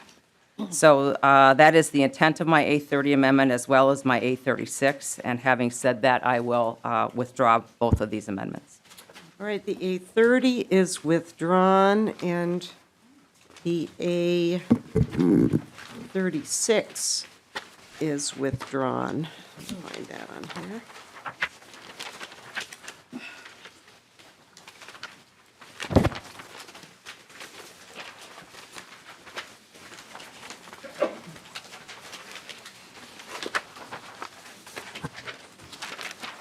Okay, let's see. So the next one would be the A33. Madam Chair, I'll move the A33. Representative Grunhagen moves the A33. To your amendment, Representative Grunhagen. This parrots some of the same concerns Representative Haley just mentioned. I also represent a rural area, and my rural providers tell me that the government reimbursement they are losing money on. As I've stated earlier, Medicaid on average reimburses at about a 20 to 30% of their cost. Medicare about 30 to 40% on average. Private insurance reimburses at 187% above Medicare rates. They actually make money on that. To the degree we destroy the private insurance market and expand government health care, you're going to cripple the medical providers. Second thing is that the private sector, which gets demonized down here quite a bit, and I won't name any names, Madam Chair, but the private insurance market has bailed out government programs through cost shifting for almost 50 years. So the survival of government programs and the expansion and welfare of our healthcare system is directly due to the private insurance market bailing out the reimbursement rates of the government programs. It's not going to work anymore because of Obamacare, or it's seriously damaged, and because of the demographic changes with the baby boomers retiring. And unfortunately, we have a smaller group of young people in the working force at that time. So the thing is, it's going, we're seeing a doctor shortage. And the last comment I'll make is, I shared earlier in this committee, there was a doctor that I had to see for a business reason just across the river here in St. Paul. He's been a oral surgeon medical provider for over 30 years here in Minnesota. His 3 children all went into medical practice. They all left the state of Minnesota. He told me I could use his name. I decided to leave it out on this time. But he is also leaving Minnesota, okay?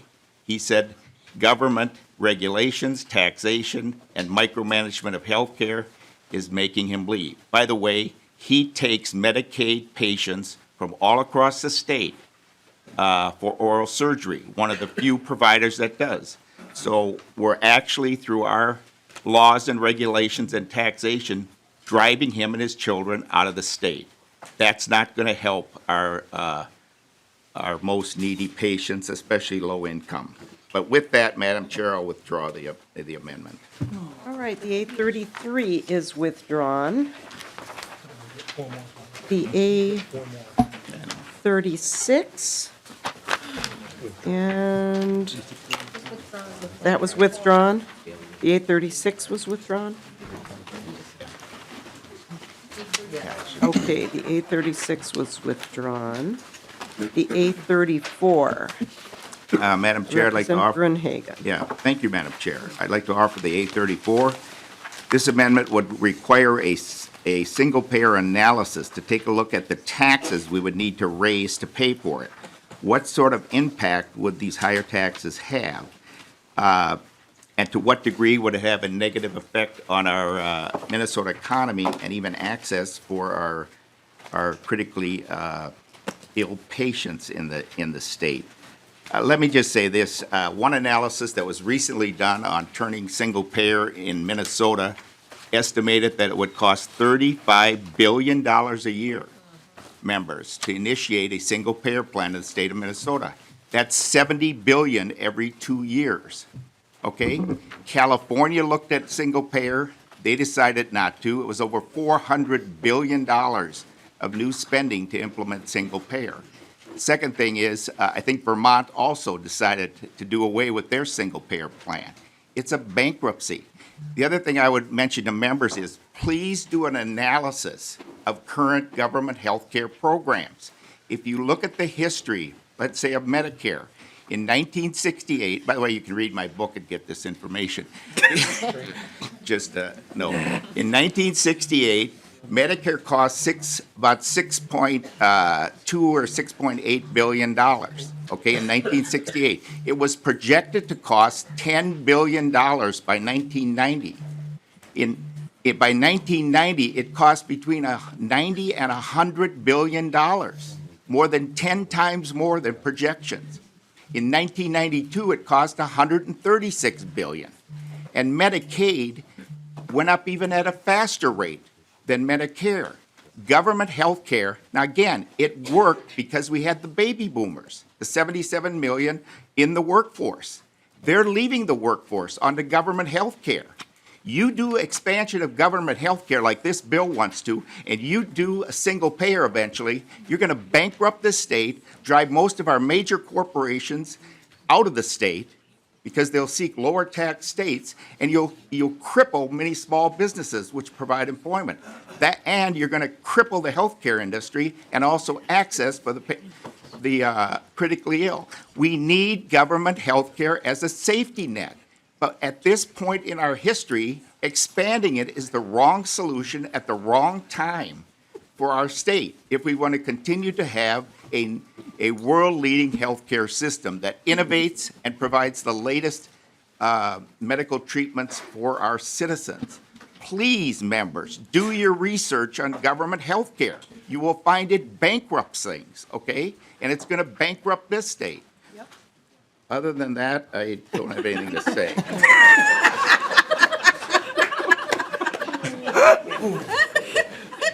Representative Schultz. Thank you, Madam Chair. I just want to remind members that we need to stick to the content of the amendments and the underlying bill. Otherwise, we're going to be here for a long time. So, I mean, we can have these debates later, but just please stick to the amendment and the underlying bill that it amends. And we're not proposing a single-payer system in this amendment for the bill. All right, is there other member discussion? All right. All Point those of in order, favor- Madam Chair. Representative Noor. A point of order. I think we should not be selling books in this committee when we hear about healthcare books. So I think that's something which I just wanted to put at the table.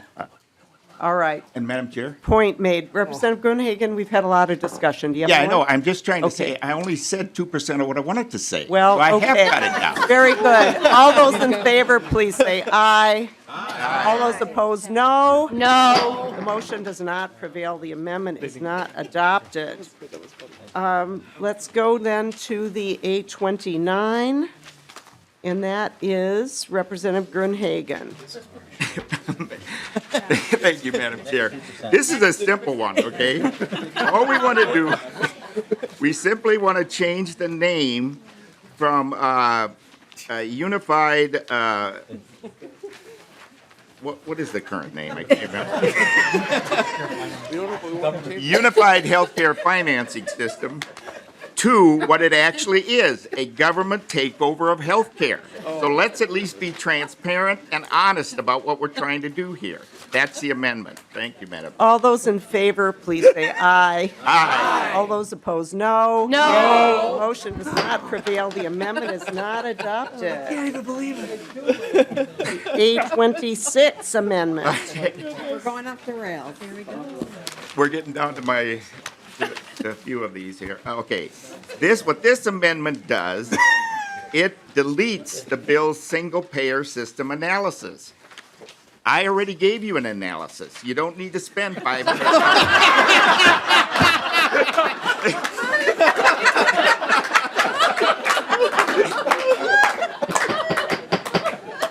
All right, Representative Gruenhagen, do you have did any it more for to free. say? Okay, Okay. thank you very much. Is there any right. other members? All right, all those in Roll call. favor, please say aye. I'm sorry, we're in the middle of vote. All those in favor, please say aye. Aye. All those opposed say no. No. The motion does not prevail. The amendment is not adopted. 26. All right, let's see. What is next? We still have more of those? Okay. All right, so let me go back to the ones I haven't shown. Okay. We did that. Okay. So we will go to the A13 Amendment, which is Representative Haley. Oh, I'm sorry. Members, let me give some more of the order so that we can try to be on track here. All right. Got a lot of paper flying around in front of us.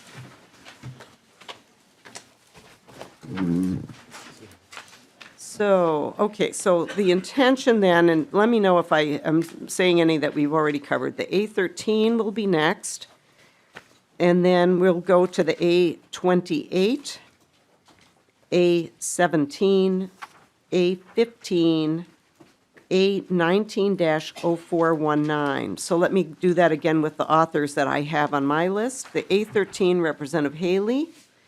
The A28, Representative Gruenhagen. The A17, Representative Gruenhagen. The A15, Representative Gruenhagen. The A19-0419, Representative Zerwas.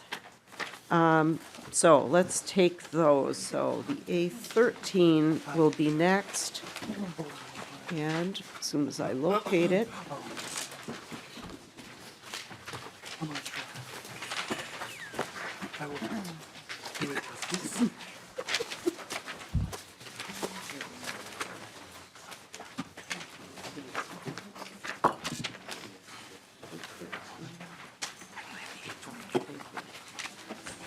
Okay, the A13, Representative Haley.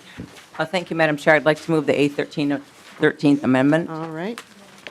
The 13th Amendment, okay. That abolished slavery. Go ahead. Thank you. This could be one I really think you could support. The A13 is an amendment to require the Office of the Legislative Auditor to do a study of the disparities between Minnesota's different insurance rating areas to identify what factors cause higher insurance rate in certain parts of the state. The OLA would develop proposals to redraw the boundaries of our rating areas and would provide feedback to the legislature on the impacts of the current rating areas and give us suggestions on how to eliminate the rate disparities. This was a bill that passed last biennium, I believe was included in the final omnibus that got vetoed. It has the support of the health plans. We did a lot of work last session to bring all the parties to the table. Again, I have asked for the report specifically from the Office of the Legislative Auditor because of their nonpartisan status. I think this is information that we all need as we seek to innovate and continually improve our health insurance system so that all Minnesotans can pay affordable rates and have care close to home. This is a part of the piece of the puzzle. And again, with all of the studies included in the bill, Madam Chair, I think this is a piece that needs to be part of the potential of information that we're all seeking. I would appreciate your support.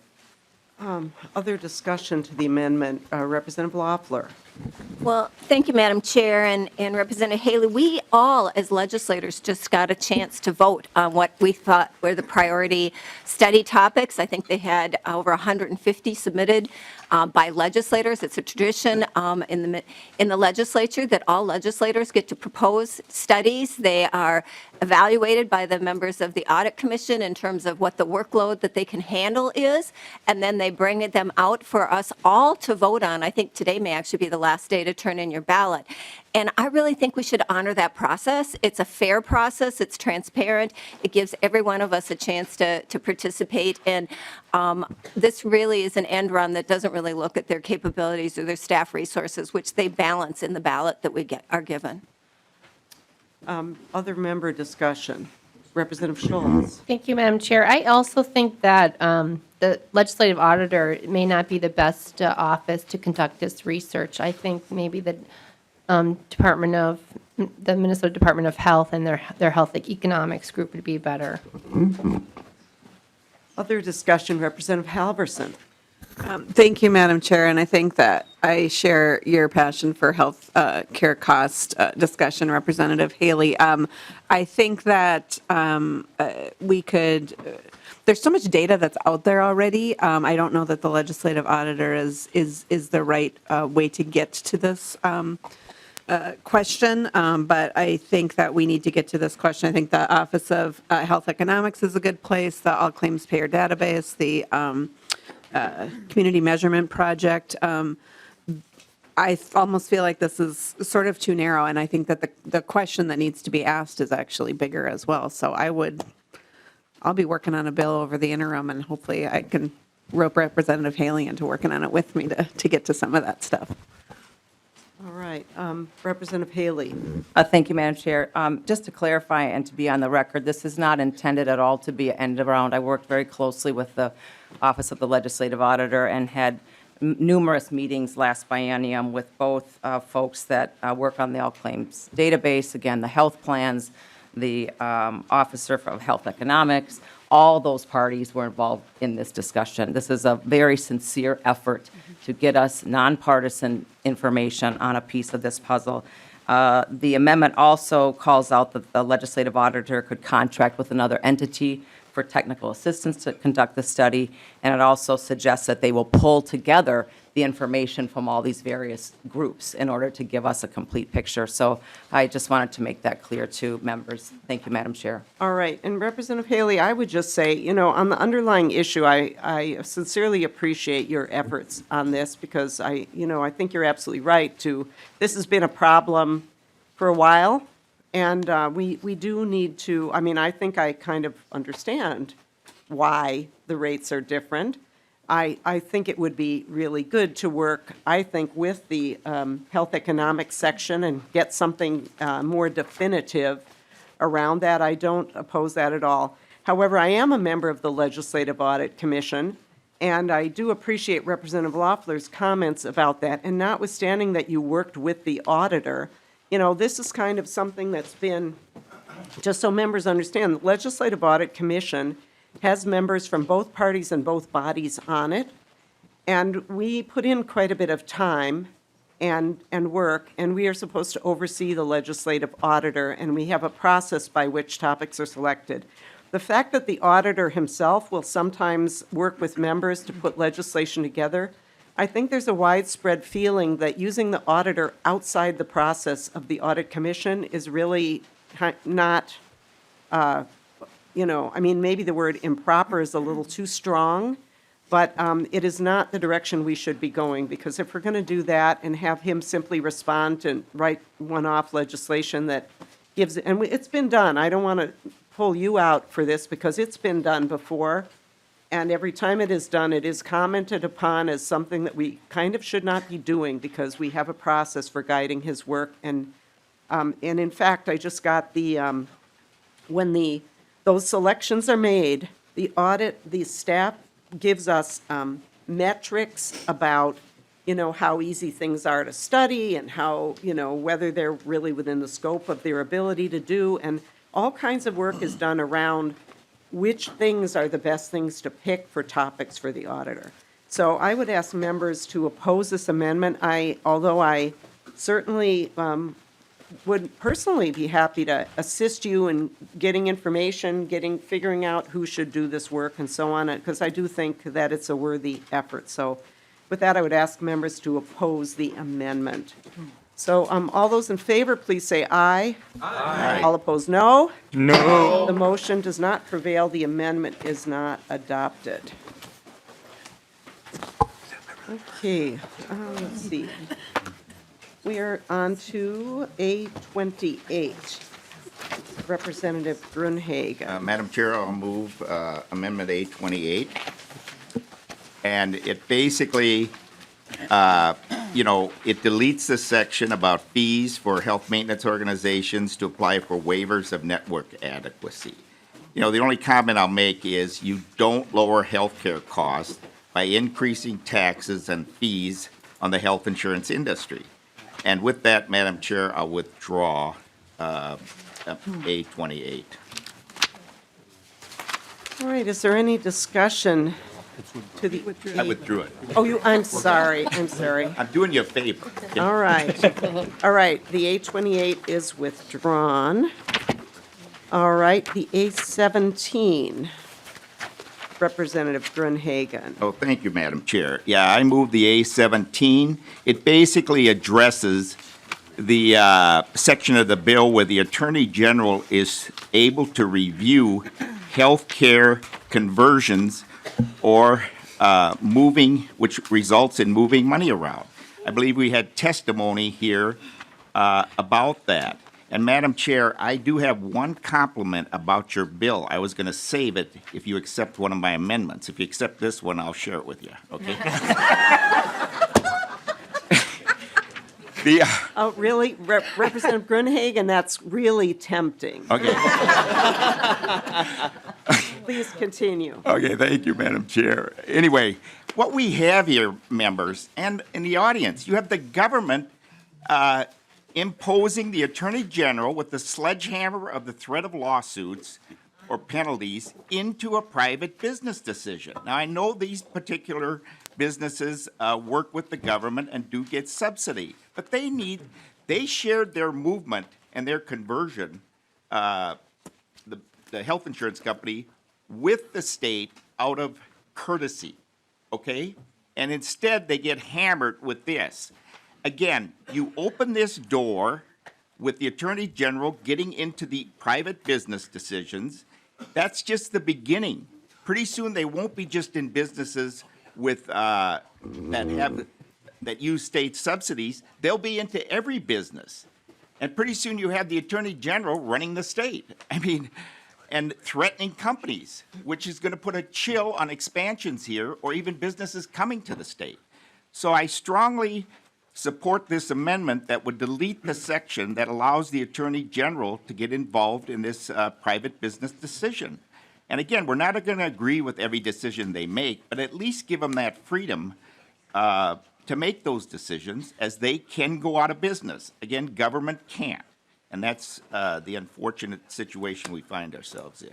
So, Madam Chair, I urge support of this amendment. Thank you. Representative Schultz. Thank you, Madam Chair. Members, I urge a no vote on this amendment. We worked really hard with the Department of Commerce and the AG's office to come up with language when the Republicans passed legislation to allow for-profit health insurance companies to operate in Minnesota. They provided no guidelines for when or if a plan would convert from nonprofit to for-profit status.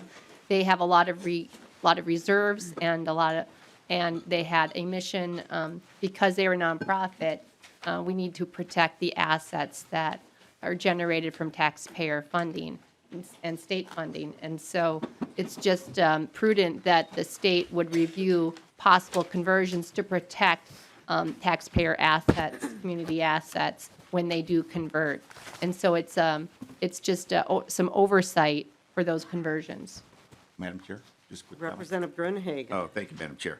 Yeah, I appreciate that perspective, Representative Schultz, but I would strongly disagree. They already have hundreds of regulations and laws that micromanage what they do. We don't need the Attorney General becoming a board member, basically, with their business.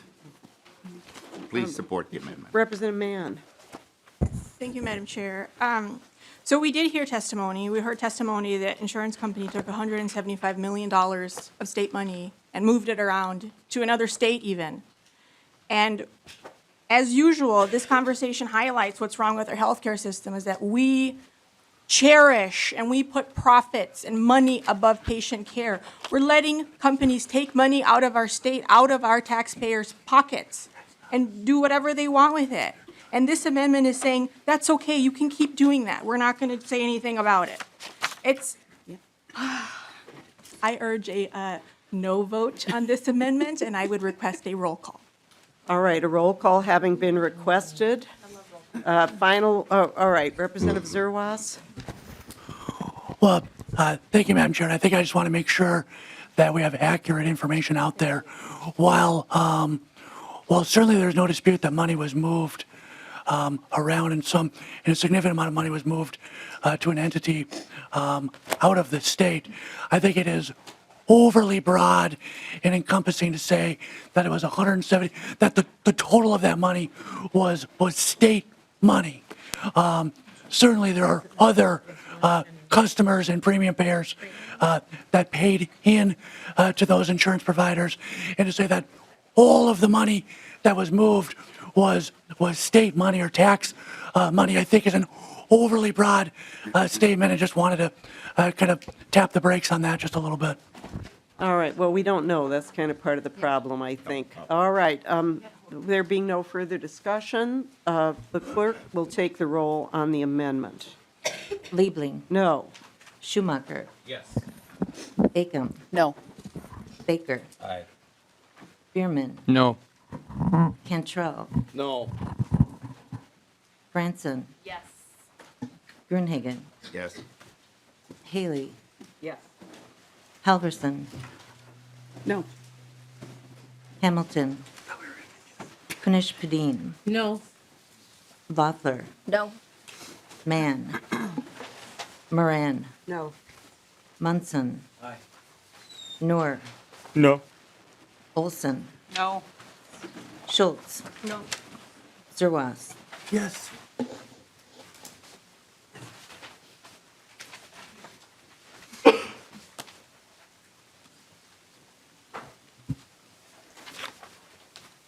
There being 7 ayes and 12 nays, the motion does not prevail. The amendment is not adopted. Okay, where are we here? 37? No, I'm sorry, 7, we just did 17. And we're now doing the A13 Amendment, another one from Representative Grunhagen.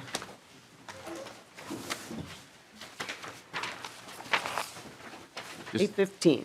Oh, okay. Representative Grunhagen. I move the A15, Madam Chair. Thank you. All right, to the amendment.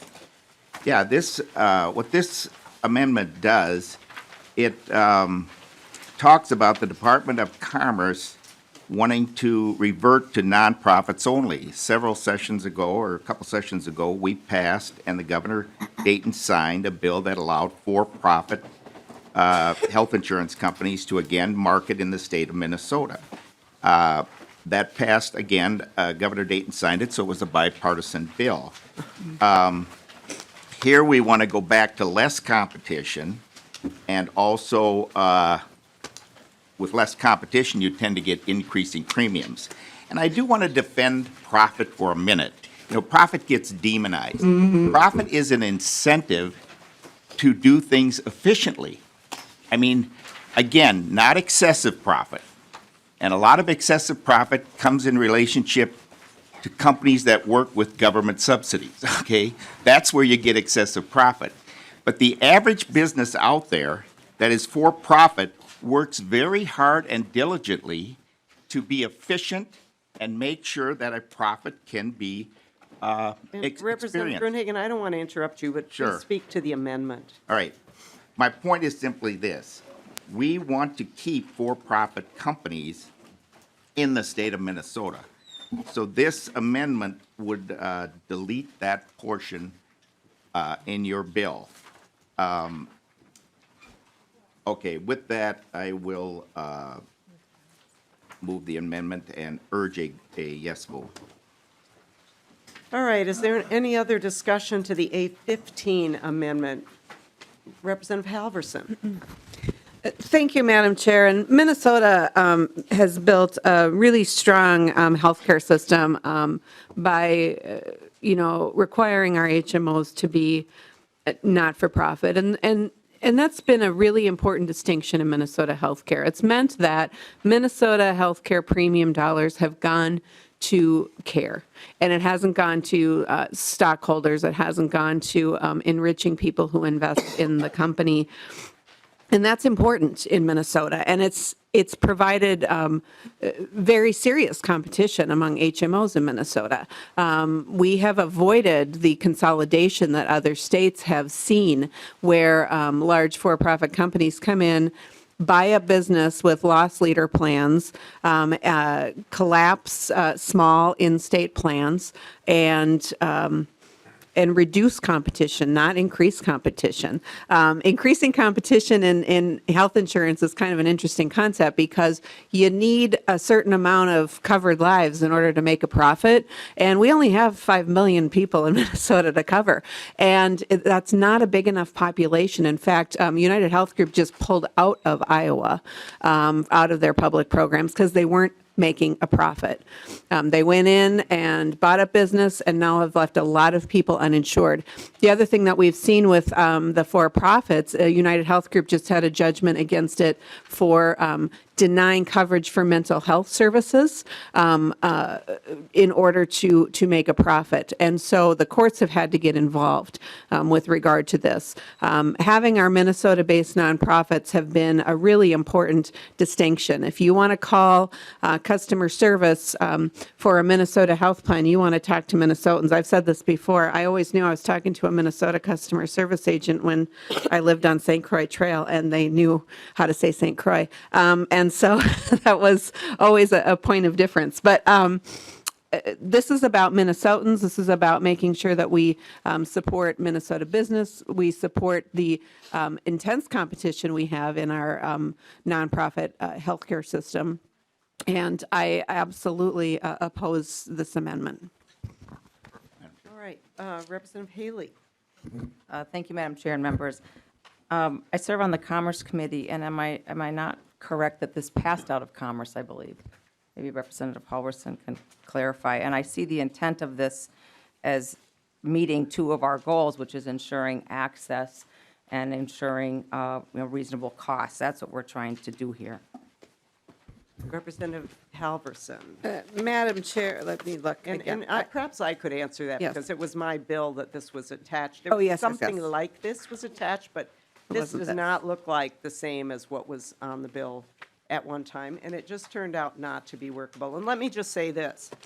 This is this attempt to say, oh, let's not stop the for-profits unless we can prove that they're going to do bad things. Well, I would say, we've had nonprofits only for many years in this state. I don't know, maybe Representative Halverson knows how far back this goes. I say the burden is on the person who wants to make the change. And the change is bringing in the for-profits, and that is where we should have had this kind of study before authorizing for-profits. Not now that we want to say, wait, hold on, it's premature to do that. There should have been some showing that this was really a good thing. And I frankly don't remember much discussion at all on this decision. Maybe some of you do, but I certainly don't remember it. So that is why I certainly oppose this amendment. Representative Cantrell. Thank you, Madam Chair, and I agree with you absolutely. In Minnesota, we have had nonprofit health plans since HMOs were first authorized in 1973. All right, thank you, Representative Cantrell. Representative Halverson, is that what you were going to say? He's good. I was going to say a very long time, so thank you, Representative Cantrell. All right. Very good, very good. Representative Hagen. I would just remind members, thank you, Madam Chair. I just remind members, all we do is criticize nonprofits up here and their participation in the healthcare industry. And since I've sold health insurances, and Representative Cantrell is correct, it was 1973, and it was supposed to be the end-all, be-all for health insurance and for the medical industry. It turns out it hasn't been. In fact, by chasing competition out, we actually see things get worse, not better. So, Madam Chair, we can regulate companies. We have laws about that, for-profit and nonprofit. We don't need to exclude them from the marketplace. Please vote for the amendment. All right. All those in favor of the Gruenhagen Amendment, please say aye. Aye. All those opposed, please say no. No. The motion does not prevail. The amendment is not adopted. All right.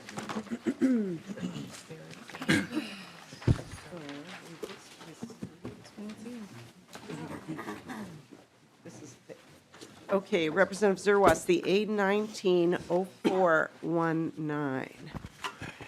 Thank you, Madam Chair and members. Within this bill, when it comes to the One Care proposal, this bill gives the Commissioner of Health the ability unilaterally to change One Care reimbursement rates. This is something that the Minnesota Hospital Association testified about during the comment period with concern about that. I too have concern the idea that we as a legislature would hand over our ability and our responsibility to be involved with and help set reimbursement rates. There is a tremendous amount of concern from the provider community, certainly with rural hospitals, and what a change, a significant, potentially significant change in the payer mix might look like for the financial viability of rural hospitals and rural providers. And so people are very nervous with the idea that without legislative approval, that the commissioner could unilaterally make these rate changes once the One Care system is implemented. So my amendment, Madam Chair, would allow the legislature to have the explicit legislative approval before rates and benefits are changed within this new system. We have been elected by 35 to 37,000 Minnesotans to represent our communities. We have 201 members in the legislature representing all 87 counties. I think that is the most appropriate, the most equitable, and the most responsive way to address these types of concerns and issues, and not put that type of ability and control into the hands of one individual. There's a lot of entities very nervous as the move goes forward of the change in what the makeup of our healthcare delivery system may look like in 2022. Having us take back some of our legislative control, I think, is a first step in telling folks that are very nervous about this that we're being responsive to their concerns, and that we are, in this instance, listening to their concerns. Thank you, Madam Chair. Thank you, Representative Zerwas. Discussion to the amendment. Representative Loeffler. Well, thank you, Madam Chair. And members, I think it's important to note that the underlying bill provides for public notice and an opportunity to respond. And I'm not sure that people fully understand how much work this would be and the lack of expertise we would bring to the discussion. And having once reviewed all of the responses to a DHS RFP in my other employment, I can tell you would be looking at a stack like this of responses, and you'd be hearing from a whole lot of people about really detailed actuarial analysis and concerns, and I'm not sure that any of us bring the expertise to that level. I certainly don't, and I don't know that anyone around this table would ever want to serve on Health and Human Services if we suddenly became the rate-setting review agency. All right, thank you, Representative Loeffler. Other discussion to this amendment? I would ask you, Representative Zerwas, to explain what receiving explicit legislative approval would mean as is on your amendment. Representative Zerwas. Yeah, thank you, Madam Chair, and I think that's the key here, and I think I'm not looking for a rate-setting methodology, Madam Chair, that would have us setting individual billing code reimbursement rates. What I'm looking for is that as these proposed rate changes, and certainly significant rate changes that might be impact hospital reimbursement rates, that they would come to the legislature as a part of the HHS budget for approval. I remember very clearly, Madam Chair, in 2013, in my freshman year, a prolonged and involved discussion around hospital reimbursement rates and proposed changes to hospital reimbursement rates. One at that time former representative from Burnsville was trying to propose a pretty significant change and potential cut to hospital reimbursement. And I think the discussion went on for a few hours, asking if that member had even contacted his hospital administrator or other hospital administrators about the proposed change to the hospital reimbursement rates. And so I think it has been and is our practice today to have those very robust discussions about reimbursement rates, certainly when it comes to hospital reimbursement rates in our critical access hospitals across the state. My understanding is that this would take a lot of that away and put it into the hands of the commissioner.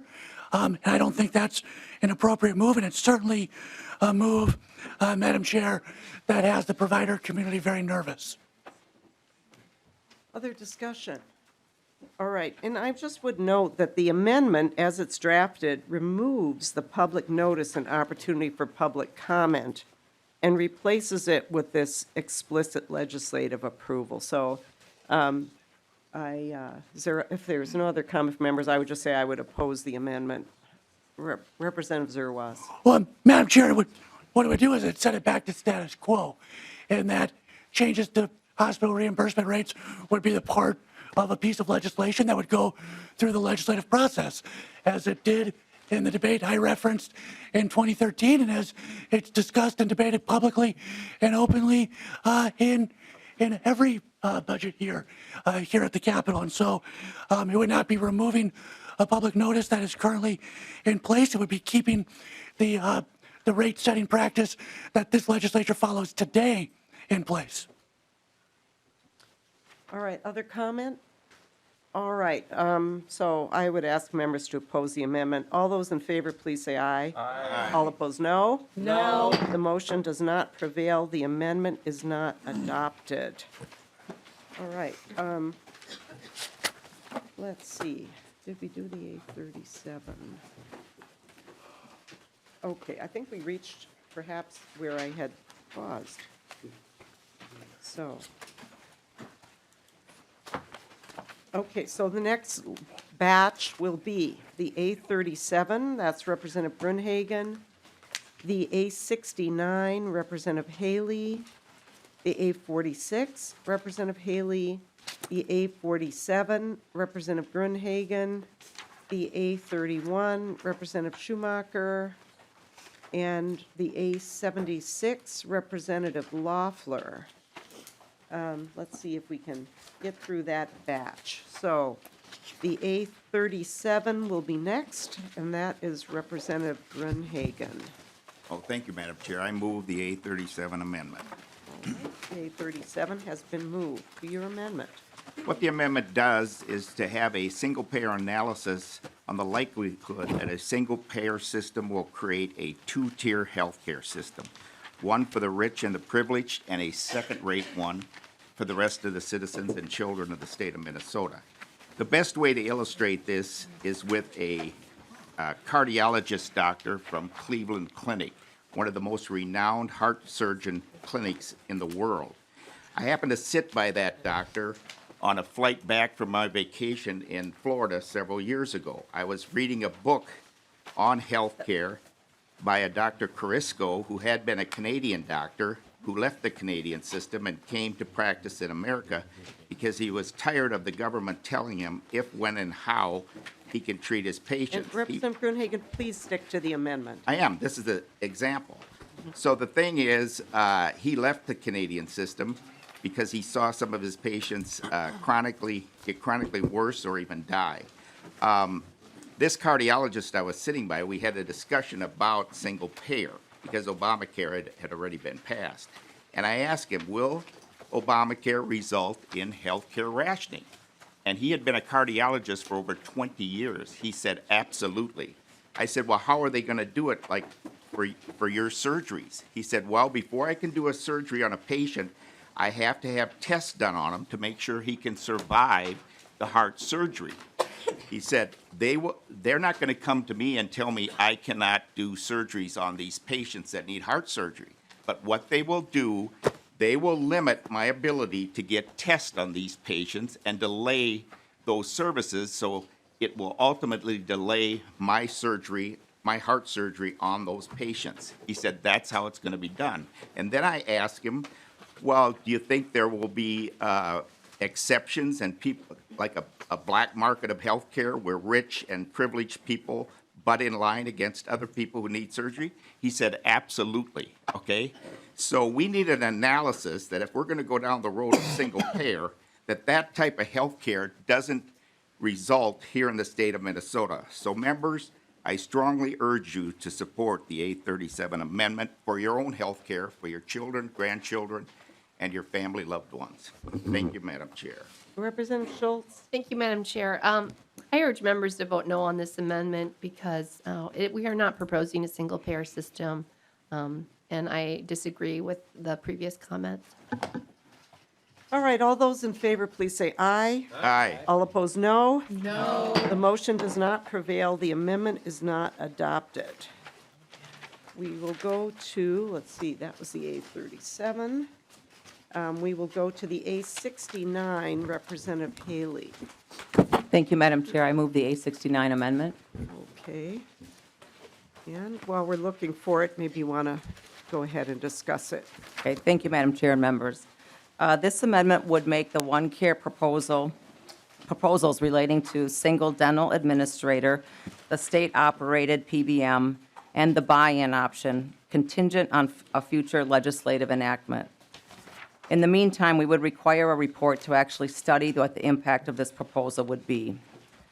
The changes in the One Care plan, we all know, aren't going to happen immediately. And so I think we should take a moment to make sure that we know what we're getting ourselves into.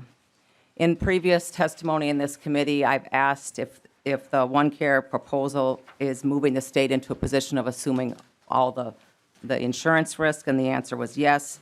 I've asked if there was any actuarial analysis done on the One Care proposal, and the answer was no. I've asked if we would know the rates that people would be charged on the Platinum plan in the One Care proposal, and that answer is we're not sure yet. Again, the plan won't be implemented in phases, but not fully for 4 years. So we have the time to get this right. I'm particularly concerned about the single dental administrator plan. We don't know what the savings would be. We don't know if the change will increase access or potentially decrease access. We don't really have evidence of dentists that will not be seeing more public program patients. Will they see more of them or less of them? We really don't know the outcomes of that move. We also don't know how the state will administer this. Will they set a bid out for a single administrator, et cetera? Those are just some of the questions with the single dental administrator portion of the One Care proposal. In relation to the state-operated PBM proposal, there have been many questions asked. How do we know that that will lower costs? Will the state move to brand name drugs instead of the lower cost generic brands? What will happen to the rebates? Will the state itself become the PBM, or will they contract that out? These are just the few of the many, many questions that we have with this proposal, and therefore I encourage your support of this amendment to provide more answers for the legislature as well as the citizens of Minnesota. Thank you, and I ask for your support. All right, is there a discussion to the amendment? All right, I would just say that, Representative Haley, I think that a lot of the questions that you just mentioned kind of have been answered. Maybe not every single one, but, one of the things is that since we have time, future legislature or this legislature next year can always amend the legislation, can change the trajectory and so on. It's not as though it's going to be unable to be impacted after this year. So I think that this goes a bit too far in the direction of putting things back in the legislature's hands, and it would, I think, impact the ability to start the planning that really needs to be done, which is one of the reasons that this is out in the future. And I have to say what I've said many times, I don't love this idea because I think that preserving the individual market, that's not my goal. But, so you better believe I will be watching this thing because, I'm not just, giving it the carte blanche either. And I think a lot of us will be watching to see how this rolls out. So that being said, I would ask members to oppose the amendment. Are there other discussion? I'll get back to you, give you the last word, Representative Haley. Representative Gruenhagen. Oh, thank you, Madam Chair. Yeah, I would just strongly support Representative Haley's amendment, and I think it's an excellent contrast in socialism versus the private sector and profit. A private company that can go out of business and has to earn a profit would never move forward with this without having some of these questions answered. But government, who can confiscate other people's money through taxation, moves forward on things that have not been fully vetted. You don't realize the impact of it, but they just plow forward anyway. So I would say this needs much more vetting and would strongly encourage support of Representative Haley's amendment. Well, thank you, Representative Gruenhagen. You're describing what the Republican majority did on for-profit insurers and on reinsurance. And frankly, anytime you do a big change as a policy matter, a big policy change, you never, ever exactly know what's going to happen. That's why you always have to tweak those things. And that's happened with every large policy. And the problem comes when you get these political standoffs and then you're not able to make the updates and changes that you need to make sure things work. And so, there not only these things I just mentioned that the Republican majorities did, but also I have to say the nursing home value-based reimbursement is also something that needs to be tweaked and adjusted. And unfortunately, I'm off topic. I won't say any more about that. But I just want to say that I hope members will oppose this, and let's vote on it. So all those in favor, I'm sorry, Representative Haley, I said I'd give you the last word. Thank you so much, Madam Chair, and I just wanted to respond to your previous comments.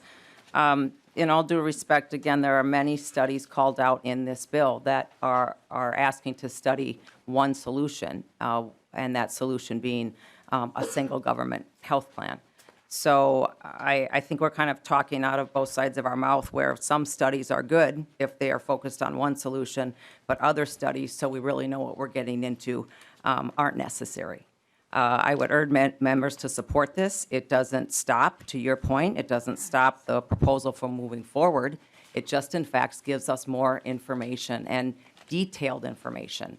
Insurance is complex and requires actuarial analysis. We don't have any in any of these key components, the dental component, the actual insurance rates for the platinum plans, nor the pharmacy component.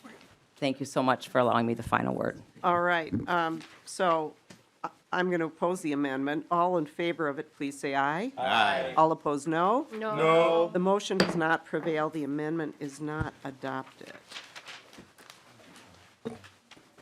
All right, we are on the A46, and Representative Haley, that is yours, I believe.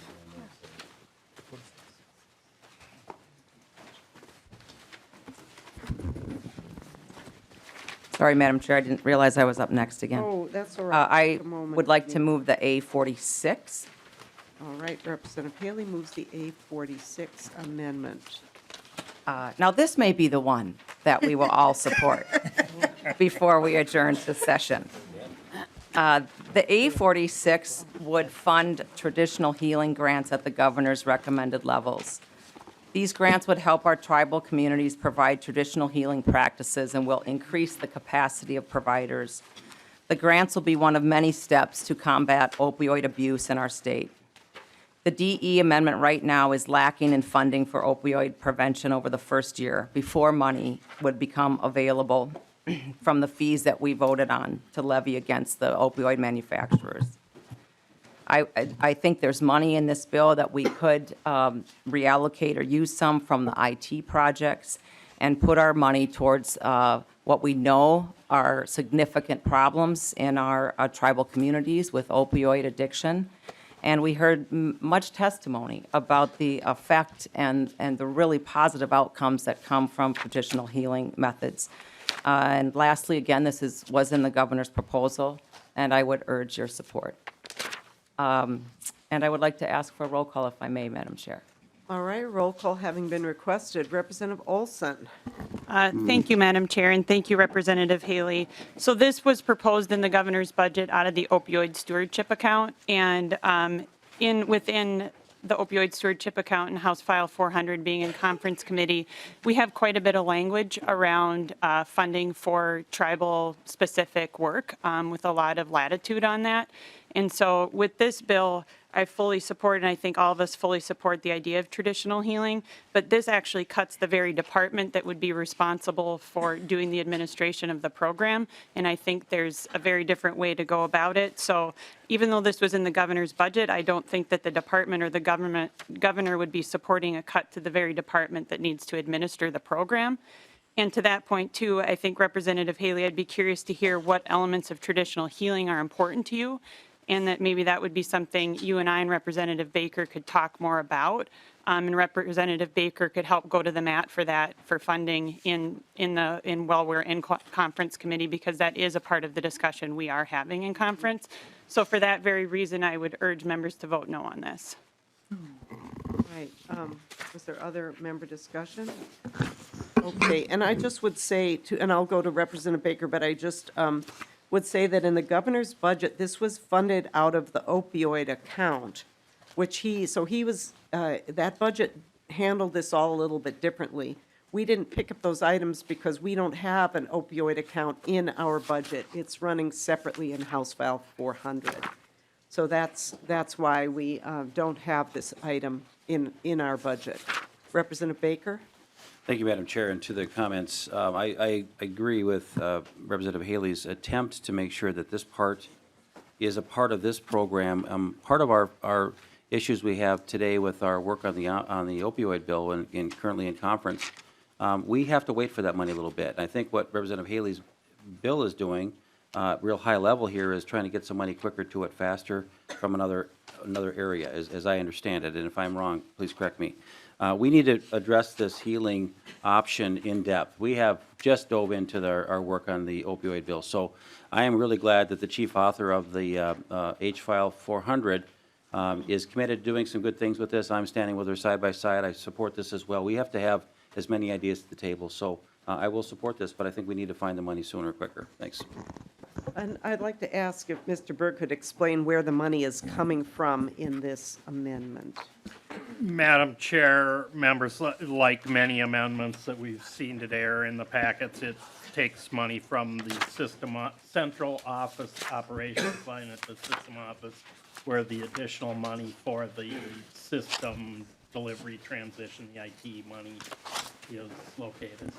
Okay, but it's not, Mr. Berg, it's not specifically, we wouldn't know from this amendment specifically what would be unfunded if this, or what would be Madam funded. Chair, the amendment doesn't specifically say that, but the idea is the IT money is where many amendments are getting at. Okay, so is there any other discussion of this amendment? Representative Halverson? Given that answer and given the information that was provided by Representative Olson, is this amendment in order with our budget or discussion, or I just wanted to double check?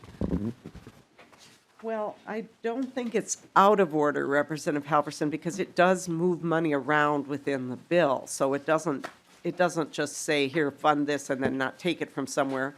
I mean, I think it's rather, I would say, well, actually, I guess that we could have Mr. Greenman come up and explain where it takes the money from. That might be useful for members. Mr. Greenman. Madam Chair, Dave Greenman with the Department of Human Services. The specific area of the agency budget that's being cut is our central office, which includes our licensing division, our some internal work that we do. I'm trying to think, licensing, background studies.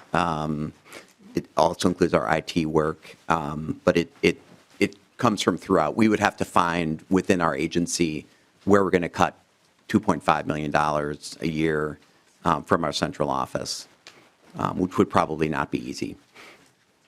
Yeah, all right. Thank you, Mr. Greenman. Representative Haley. I'm sorry, Representative Halverson. Thank you. All the H's. That concerns me a lot to hear that we would be potentially putting background studies at risk, particularly when we're looking, the background studies protect so many vulnerable people in our system. Knowing that there's money coming, that this is being dealt with in another bill in another part of the budget, that putting vulnerable people at risk to people who have delayed background studies, that's really concerning to me. Yeah, thank you. Is there other discussion? And I want to say, this kind of reminds me of other HHS finance committees that I've sat on in the past where Republican chairs put together bills that just, I would say, made up money by just whacking it out of central operations for the departments and not ever indicating what they wanted to cut. So, I mean, when you say don't, just take it out of central operations, you're basically saying, Commissioner, you figure it out, instead of saying, here's something that we are doing that we could stop doing. So I think that this is, although I certainly like the idea of the traditional healing grants, and I certainly looking to Representative Olson and Representative Baker to make sure that we are putting some funding into that, into things that we hope that will work and move these communities forward, I would oppose the amendment. Representative Haley, final word. Yes, thank you, Madam Chair. Just to clarify, there were a number of questions about what my intent was and where this money would come from. It wasn't intended that it was going to reduce anything in the opioid bill, the House File 400, nor take money specifically from background checks or what was discussed over here. In fact, there's an increase in the DHS budget for IT, for service delivery transformation. So this was going to, in a sense, to have less of an increase there. So not cutting your budget, but taking some of that increase in order to apply it to opioid prevention and traditional healing. And my intent, again, was just to highlight that community, as you have both Representative Baker and Representative Olson have told us, has the highest per capita incidence of addiction and is struggling with this horrible addiction more than any other community in our state. And I appreciate all the work they have done on their bill. I was just attempting to provide some money so things could happen right away to this community. Appreciate your indulgence, and I ask for your support. All right, the clerk will take the roll on the amendment. Liebling. No. Schumacher. Aye. Hagen. No. Baker. Aye. Bierman. No. Cantrell. No. Branson. Grunhagen. Yes. Haley. Yes. Halverson. No. Hamilton. Kunish Padin. No? Loeffler. No. Mann. No. Moran. Munson. Noor. No. Olson. No. Schultz. No. Zerwas. Yes.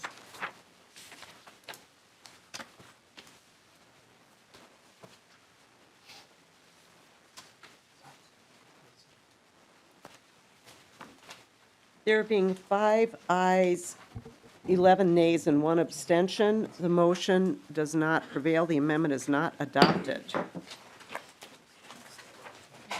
All right, we will go to the A47, and I understand that the Republican members have caucus at 11. So this may be the last one we take up before we break. Let's see how quickly we can get through this. Thank you, Madam Chair. I'll move the A47 amendment. So Representative Gruenhagen is moving the A47. This has to do with the intermediate care facilities that we heard. Oh. They take care of some of our most behavioral and disabled people, and some of the current reimbursement rates have not, do not meet their care needs currently. I would appreciate if, with the chair's approval, if Mr. Griffin could just comment very briefly on this amendment, since he works with those groups. Well, Representative Gruenhagen, I mean, we're really brief on time here, and I think we all, we heard several bills in this committee that, and I brought them forward for a purpose. And so, they are ICF, we call them ICF DDs, and there were several of them, and it became very clear that there is no rate methodology. And so I very much appreciate your bringing this forward. I definitely think that this is something we need to do, a direction we need to be on. I need to say, though, that the amendment is actually out of order because it isn't cost neutral. I think this would, if there would be a cost if we, for DHS to do this, maybe somebody from the department could come down. I certainly think that, can somebody come down and discuss the potential cost, or if there's a cost on the A47?